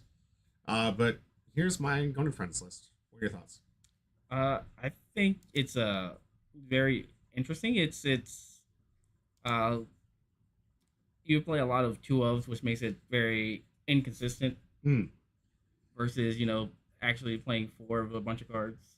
Okay. But you do have like the Gone Searchers to find like the cheaper stuff, but like the more expensive stuff like the Kurapika or the Hisoka or even the 5-cost Gone or Killua. It's very hard to get those with that. So if you miss and you put those on the bottom, you're just hoping to draw another good card at some point. Absolutely. Yeah, I've been playing this one for a while. I really lean heavy, of course, on the Gone side here. So we was talking about, I got the 0-cost Gone. I love this 5-cost Kurapika. This thing's absolutely insane. Neon, very powerful card, but I can only afford to play 2 because I'm not playing the too many of these. And this Gone, well, that's what he's referring to. Like, it can only get a 4 cost less. The Gone here is really trying to get me some of the missing pieces so I can hit my energy, right? I want to hit these Karapikas as fast as possible. By far the best Karapika I can hit. Yeah. And get the double. I also want to hit my Leorios, guaranteed get those things so I can have the energy. If I get 2 of these out, I can virtually play anything I need in the deck, which is one of the card, right? Yes. You get some great bounce and recycle here from Spile, and you get some Mitos here. Really like this card just because of its trigger and because it sometimes it matters. Like giving that plus 1,000 can mean something. And with Leorio, you can just kind of reuse the ability. So this would be an early game play, but Leorio can make it a late game play if necessary. To really utilize some of those 0 costs here. Now this one, 12 0 cost between this one because I couldn't cut anything here. So this is why I'm telling you it can run a lot faster than other decks here because I have so many 0 costs that I can start spamming out and not care about losing in the late game. Or the early game anyways. This Leorio, absolutely love this one. You do have to pay an additional AP, but trust me, in the late game, it's always available. There's so many times I'm like, I wish I would have remembered to draw. Yeah. Right? Use that AP. This one making it 5,000 with impact, and if it goes unblocked, you get a draw card. So pretty good. Compact here, and only 4 costs here, so late in the game. Hisoka probably, arguably one of the strongest cards. It is. It's definitely one of the strongest cards. It requires a block, and then they're still taking life afterwards. Mm-hmm. It is insanely, and then it has at 5K, so it can usually block against whatever anyone else is playing, just because most things are 4K or less. Mm-hmm. Now you have a character with Kento where you have to have 15 or less. I don't have to have 15 or less. There's no requirement here. I don't even need to raid with it. It just flat out comes out. It is 2 action points, which is what most people look at and they're like, oh no, it's got too many, it costs too much. Yeah. But in the late game, this is a lifesaver, guys. Having this wall, a good solid blocker that can block anything but Karapika or some of the like land slots in your deck. The big green stuff, if you will. Like, I even disagree with this rating. Like, this is a 5-star rating all the way. I love this card. And it responds to it has to get removed. Your opponent has to remove it. There's no other way for them to be like, if Let you that have sit there. Yeah. No. You let Hisoka sit there, you win. Like that, your opponent's winning. Guaranteed. Because it has the perfect combination of cards here. Impact and damage too. Don't block, take 2. Do block, take 1. But you gotta block, because if you don't, you're taking 2. So it forces you in that difficult situation. Yeah. I would almost up it up if I could afford the cost here, but I don't want to have too many. Because for the same reason you said, like, if you don't hit those things, right? I don't want to play too many high cost stuff. Because if I do, then I'm just missing it with the gold pro. So I want to get a nice diversity here. And maybe I need to just start, like, maybe I'd swap the Killuas. I love these Killuas. But yeah, the Killuas are basically just another removal spell. That's what I use them for all the time, is just to use it to remove. So it's basically like you have 6 fishing rods in your deck now. Exactly. Yeah, and that's what I'm looking for. Like, in the early games when this meta was starting to develop, I knew that these specials that you can get 4 limited for each deck were the key to all these decks. Getting something that can remove, absolutely imperative. You want to see these in life. You want to see these as soon as possible to get rid of when they hit 4K, 5K attackers. You want to see this stuff. But, you know, this is the only way I could actually up that up there. Some of the decks are, what are the decks that are up in there? For, like, I think Noboru, Nobara from Yellow. She's got a way to make 8, but it requires that you rest it first. Yeah. Right? Yeah. So there is some good yellow decks out there that can do this where they're lower powered, but they have more removal. I haven't tried out that one yet. I think we're going to have our luck to look at a panda version of this yellow deck because this is what Brandon wanted to test out, right? I don't have his list. We're still working on it. Or do I? I might have his list because I think I put that thing together, didn't I? That's also why I like what's the green Kogias?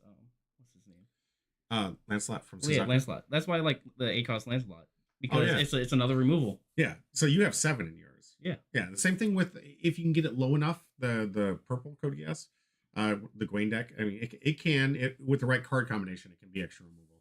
Yeah. But with yours, it's just I'm dropping this thing on the field and removing things. Are you going to be all right? You're welcome to stay there for right now. Midnight? You going to be all right? All right, take your time. Take your time. We're gonna get through this one.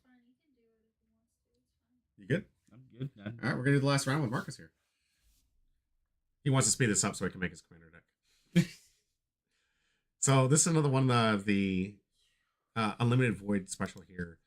This one, choose up to one character your opponent's front line, switch to resting. If not switch, it will not switch to active during the end phase while the site is active on your field. At the end of each turn, if Gojo's not in your front line, you gotta sign this card. So it's a nice little site card that can lock some characters in play, which is really powerful. Obviously, you're going to be playing all the Soto Gojos as you possibly can to make sure that this stays active. And this one's focused pretty heavy on the hollow purple.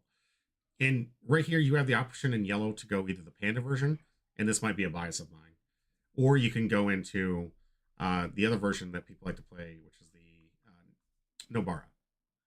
So Nobara, I think this one requires too many of the other events to really make it good. Yeah. So because it requires so much extra, I went with a panda build. And it's panda. Man. I mean, come on, look at this thing. Yeah. Step, double block, impact, one here, and this character gains 1,000 so long as it's rated. Yeah, it's real good. It's like against the red Code Geass. Mm-hmm. That You gets have- those extra attacks, yeah. You get the extra attacks. You got the just another character with the extra block. Yeah.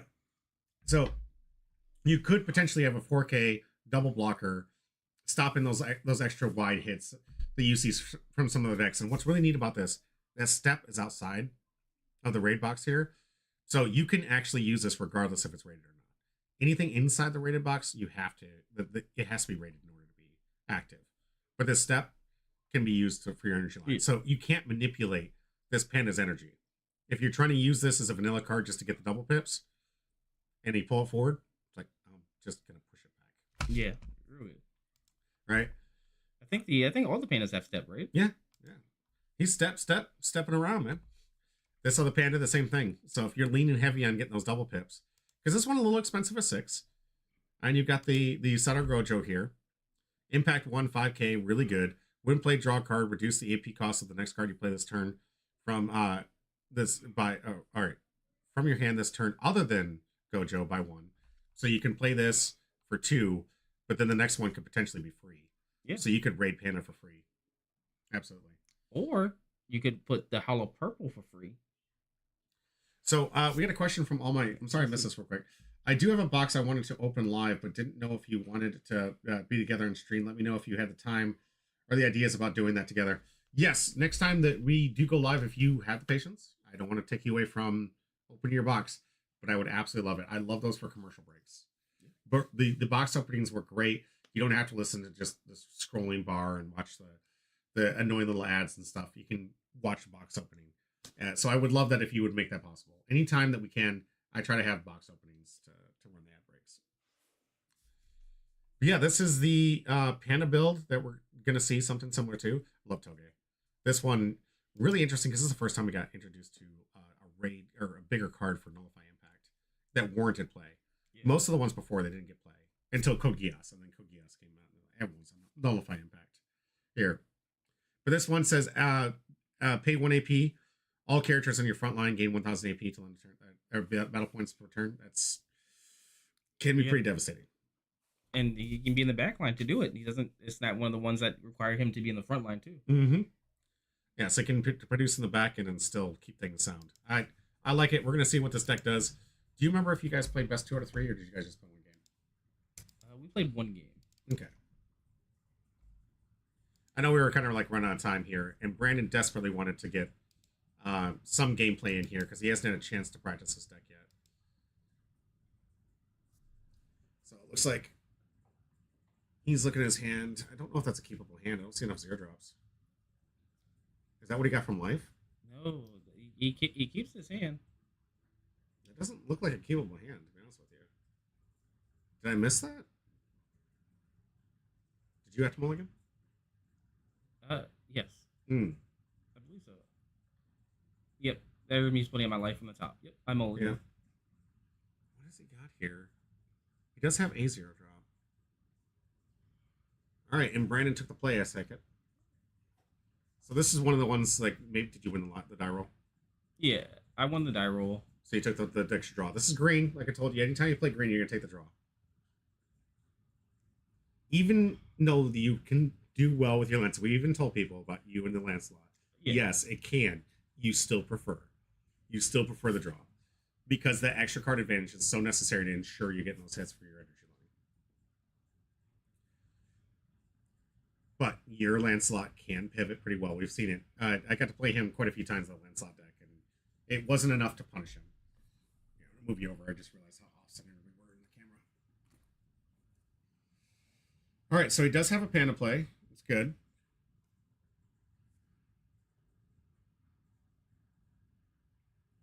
This one also a step. That's 0 cost here. All right, going Toge. So he has his 3 energy. Not bad. Still needs to get his double pip going for this Panda deck here. But perfect start, I think, for you. Getting that draw discard filter. Get Leorio bounce so you can get it again. There we go. Yeah, now up to 5. 5 energy. So over 90% of the deck is now live. Yeah. Mm. And you have a going target, which is fantastic. So you can make sure that, just in case, you can get going from life. You can get, you get your fishing rods from hand to activate properly. So really good board state here for you. Yeah, that's why I wanted to make sure I played the Gone back down instead of playing the draw discard. Mhm. So I make sure I have a raid target just in case he pushes up. Yeah, smart, very smart play. Thinking in the future game here. That's some advanced level play for you guys. Want to be thinking about what your deck's trying to do. Know that I'm playing 5 different raid target potentials for this Gone. So probably like there's a good chance it could be in there, and you want to have a target for it. And that one has non-play that pluses the attack of all the characters, so you can even get extra blocks in and turn the table by having a simple raid come in. All right, Gojo looks like the play to the front here. Energy looking pretty good for Brandon here. He's got everything he needs at 5. Yes, he had an extra EP. It looks like. It looks like he didn't use this entire AP. Interesting.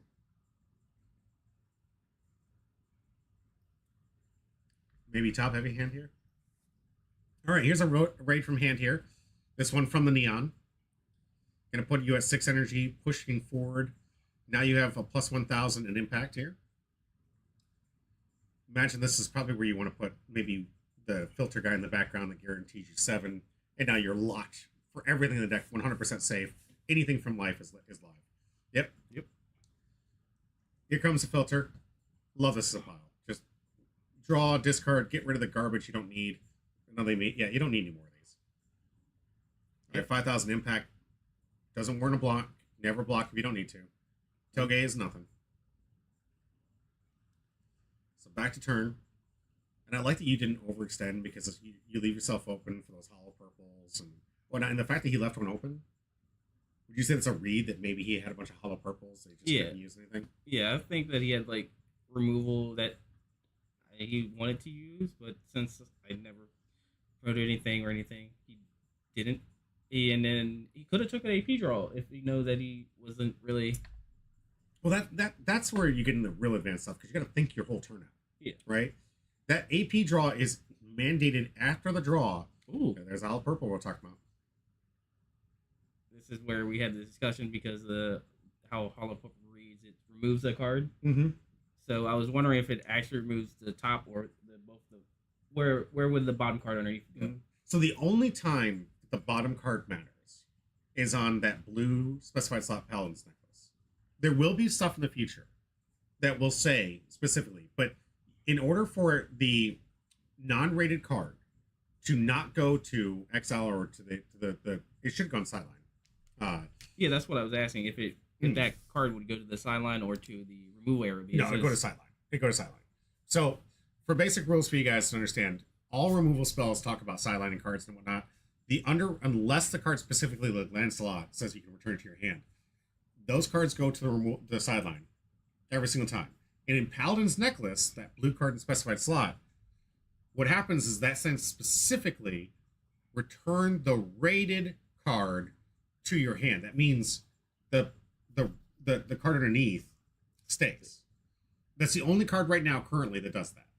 Anything else, removal from yard, everything goes.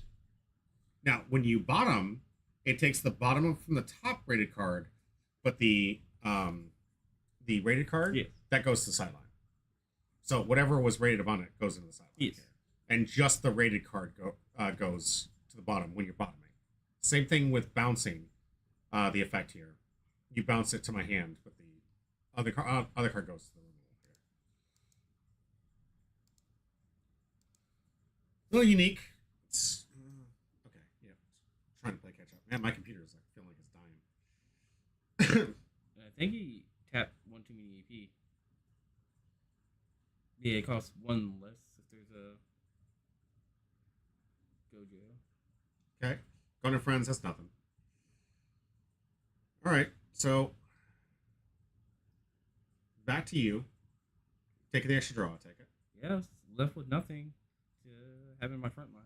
Yeah, but I mean, you should have a full grip of good cards here. Let's deck fishing rod because Nope. no, I the Gaun's not there.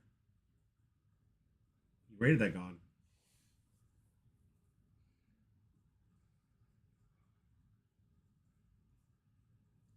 Is that Panda rated? That Panda is rated. It is, yeah. The double block is very Very relevant here. So a little tight spot for you here. Thankfully, not a whole lot of double damage coming from yellow here, but that double attack sometimes and resting. That's where like he doesn't get double attack, but you get a lot of attacks for yellow in the right deck.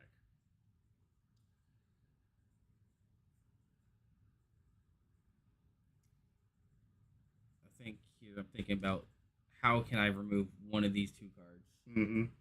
because I know I'm taking at least one damage Yeah. on my next turn. I want to try to minimize as much life as loss as I can. Okay. So tap and double AP. So this could be Hisoka, could be Killua. Going Killua. Okay. Gonna kill the panda. Using the power from the Kurapika. Yep, because I have six energy generation. Yep. So using the Kurapika's attack power here, that Killua was able to sideline the panda.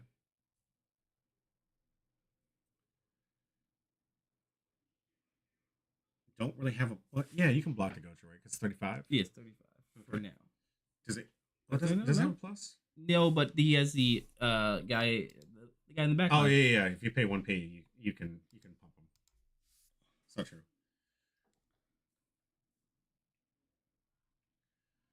So we're gonna see what he wants to do with his turn. Did he take an extra draw? I can barely see his AP here. I don't think he is. All right, so he's tapping one for a Toge double pip. Ooh, he's got a Gojo in hand too. Ooh, and now he's up to 6 too. So this one gonna bounce back that 0 cost. Now he's down to 5. 5.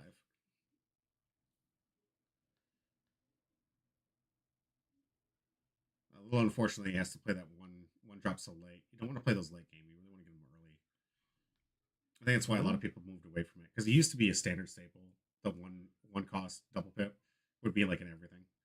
Ooh, okay. So Hollow Purple going to be the play here. Getting rid of your Killua. Goes in for 1 point. Right back to you. Now looking for a Gaun so you can get rid of this Gojo.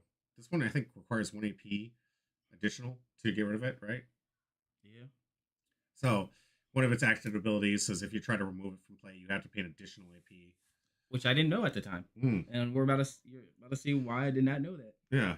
Well, I mean, you gotta you've never played against this deck. This is not a tier 1 deck yet. Because I want to play this Killua to kill it, and he's like, "Oh, you have You to gotta pay pay 1 AP. Like, oh. And you're like, oh, it does have protection. Gojo's strong, man. Oh, it has Gojo's ward. strong. It has ward 1. Yeah. Ward 1, an actual relevant card here. I was like, oh, all right. All right, Hunter's License. You get the AP so you can do it and pay the 1. All right, Killua knocking out 2, which is pretty impressive. Only 2 in the deck. I'm still chasing that Altar for those. Is that like where's that Killua from the starter deck? Or? Yeah, that's from the start. Yeah, and it's like going for like $400 for the alt. You're gonna help me open up this after this real quick. And given that this stream is starting to act up on me and my computer is starting to act like it's dying, I might need to end it after this game. So we'll have to give away the packs in this. Do apologize. I would like to get. We'll save the content for another day. But it looks like my computer right now is having a heart attack, and I'm too afraid that my stream is going to go down. Now he's going with another removal. So it looks like He had 3 hollow. No, this is something different. Oh no, this is cursed. Yeah. Is he? Oh yeah, he was saying that I have to get rid of a card. And he pushes it. Yeah, he pushed it from the front line, so he hurt your energy line there. Captain says, "I forgive you. Thank you, Captain." And here comes a hustle. Ooh, Ahsoka. All right, 4K. Now it's turning in your favor here. Let's just hope I don't hit a removal. Thank you for your infinite mercy, Captain Literal. I appreciate you. All right. Looks like was this a Gojo? Is he Color trying to trigger? color? Okay, to- so it's to rest to keep it rested. He's thinking about the kill, but I was like, this thing has 5,000. Yeah, it's the power. You yeah, hit the Ahsoka. Hit the Ahsoka here. I love that we're good enough players to, like, remind people, like, hey guys, like, this is the play you want to do. Yeah, because in a regular tournament, if I played the Killua and target the Gojo, I would have been screwed. Mm-hmm. All right, here comes that Gojo we talked about earlier. All right, and another Gojo. So Gojo strong. Only seen the one panda. How? This is the first time you ever played this deck against it. Yeah, against it, yep. Yeah, I know you played against the Golden Friends. I play you all the time, Golden Friends. There's Gon out here. So finally, we got rid of the one that costs 1, and then the one that doesn't. So you saving those fishing rods, man. Saving those fishing rods. All right. That means Ahsoka's coming in for double damage. Yeah. Yeah, double damage gonna hit for 2. That's the Event with no trigger and no trigger. Yeah, unfortunately, the yellow deck light on the triggers here. Ooh, This one draw. has a draw card. Okay, that's good. At least he gets a draw card out of there. A lot of the biggest issue I think with this deck is just I would say this is probably at like maybe 60% triggers from life, which can hurt because Yeah. you sometimes you want those life cards to bring the game back. But I think with the upgrades with Volume 2 coming out, it's gonna have enough triggers to really start to diversify like it needs to. And stay tuned. When those Volume 2s drop, we'll show you guys where we're pivoting these decks to. Every deck, I mean, there's a lot of decks I wish we could play. The purple from JJK? Not Curse- Total, but the other Curse Spirits? Yeah, the Curse Spirits. Unplayable. Unplayable. That deck, don't try right now. Build it, have fun, get your alts. It's unplayable in its current state. There's just not enough Curse Spirits. There's 2. It's not enough to make that deck work. No. So, I mean, we have it built. I think Midnight, we're trying to bling it out right now, but have no intention of playing that deck because I just felt bad. When we started doing the testing, it looked like I was playing. That's not the 4th fishing rod? That's the third fishing rod. That's the 3rd? Okay, Right. because you had to take. Okay. Good grief, you and the fishing rods here. So back to where I had to play it the first time, and I Yeah. didn't have a gon for it. Yeah. I had 3 of them in my hand at that time, Oh my gosh. and I didn't have a gon. You'll get there. There's a lot of life triggers and stuff. I think there's enough gones. Maybe not. Ooh, here, I love this one. Good memory. Some people always forget. You got to look at the top. When on play and attack. Yep. I know that like Divine always forgets on attack. Always forgets on attack. All right, this one Morton the block. He has to. This one, or it just ends the game. Yeah, here comes the block. But you have enough attackers left here, But so he's thinking because taking both hits here is better, just in case he gets the final. yeah. But Taking then the one. he's still. It's just the math isn't working here. Here we go. Impact. We're looking to see is it a final. It's not No. Satoge. And Gon and friends taking it down. So, if you haven't yet, I'm going to put the live feed for the next round over on my Patreon account. So I do apologize. I would love to do the talk over. You get to hear me play, talk through the lines, so you'll have some experience with me there. I'm going to put it on Patreon only. I don't often make the videos free, but this one because my computer, seriously guys, my computer's freaking out. So I don't want to lose this feed like I always do. I want to make sure we can finish this. I want to make sure everybody is registered for their pack and they can get it. So we're going to go right into the pack opening here. I'm gonna put the Golden Friend match between you and me. You were playing not specified slot. Did you go back to JJK for Golden Friends? Yeah, it was JJK. I Right? wasn't playing you on this. You were playing Michael, right, on camera. I played Michael in purple. I thought we did a match on here between JJK and Golden Friends.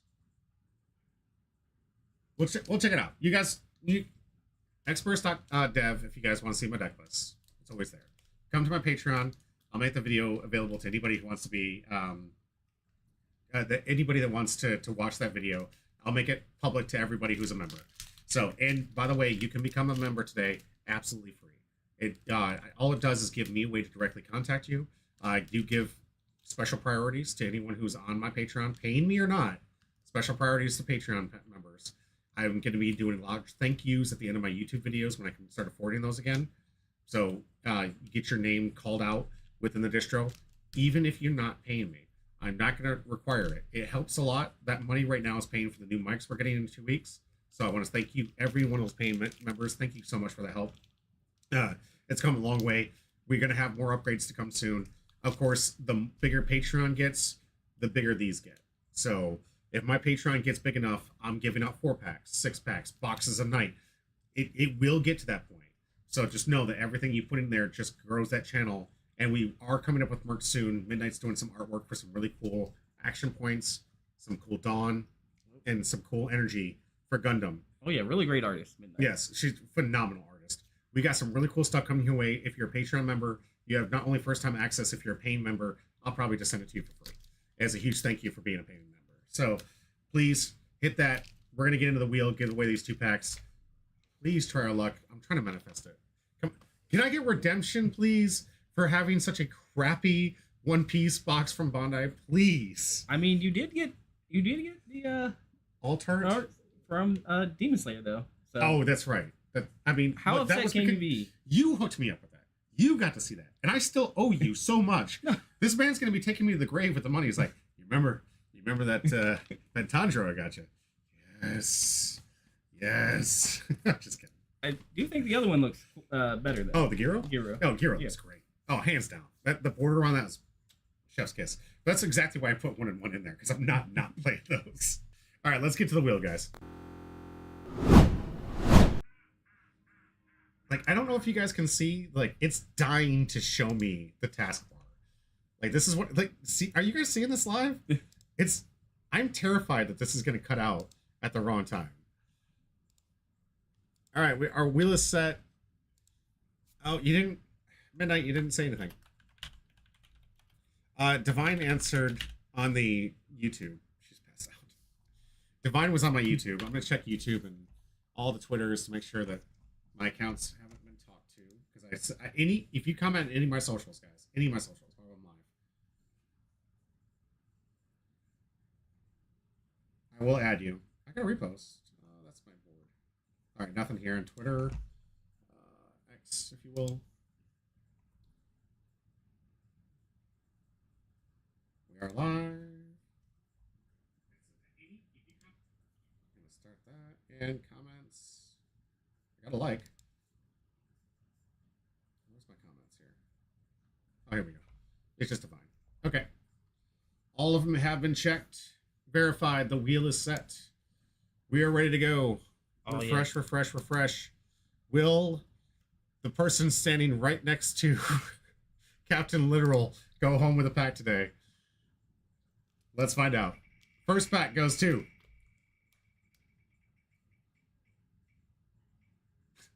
Oh? It didn't tick! It didn't tick!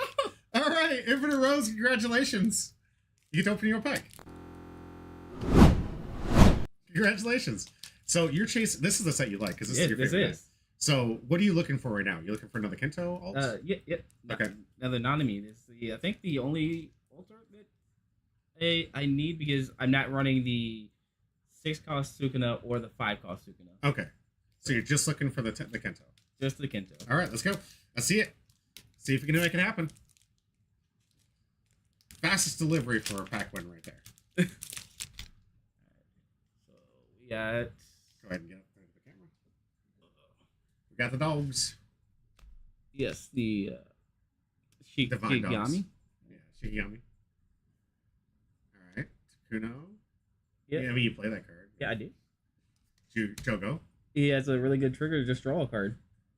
Yuji. In the yellow mode. Kento. Another right. card I play. Look, so many cards. Right. Toto. Toto? For total annihilation. Chimera Shadow Garden. Domain Expansion. I told you this card looked good. Yuji. Yuji. And I think this should be the first Rare. right? No. Maki.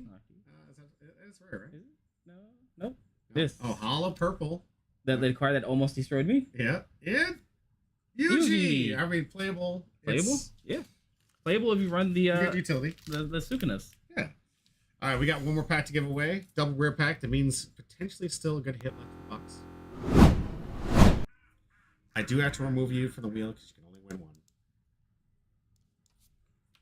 Here we go. Open the wheel. Refresh this. Come on. Last pack giveaway for the night. Let's see who's going, and then we're going to try this one out. I'm going to need the knife when you get it. Win chance. Ooh, Richie? Maybe? Richie? Hey, Richie! Richie D. Luffy! Congratulations. I'm going to need that address, brother.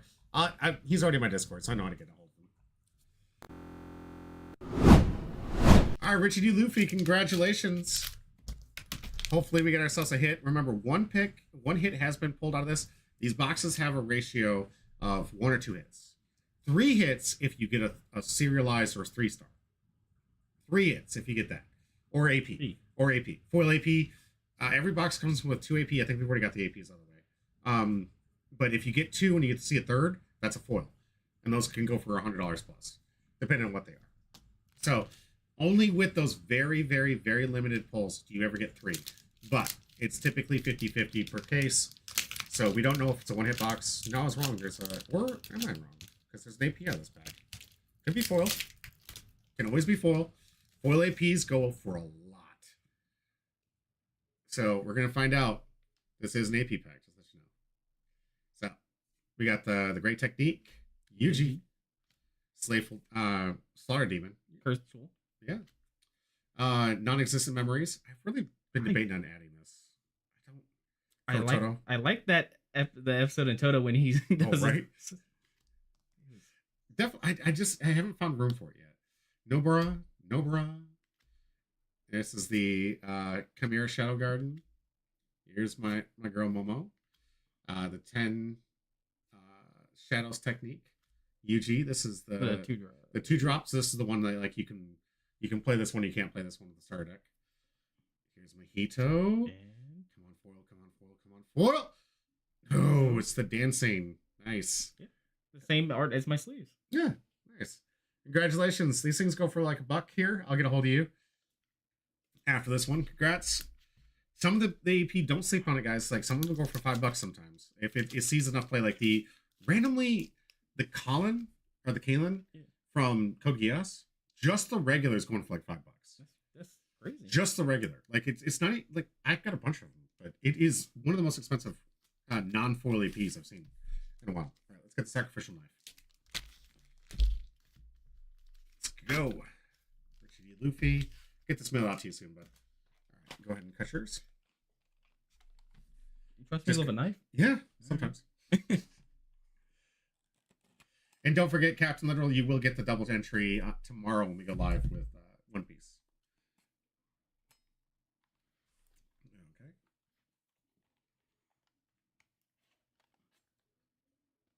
We're supposed to cut away from you. Words of advice: always cut away from you. Unless there's someone next to you. Yeah. All right. All right. There you go. Sacrificial Knife is out. Let's get our box open. Looking for that alt art. Looking for the full AP, guys. I swear no one's pulled it for this set. We're digging. We're digging deep. All right. So this one comes with like a little sleeve on here. I'll go first. Show you how this looks. Especially if there's someone next to you, right?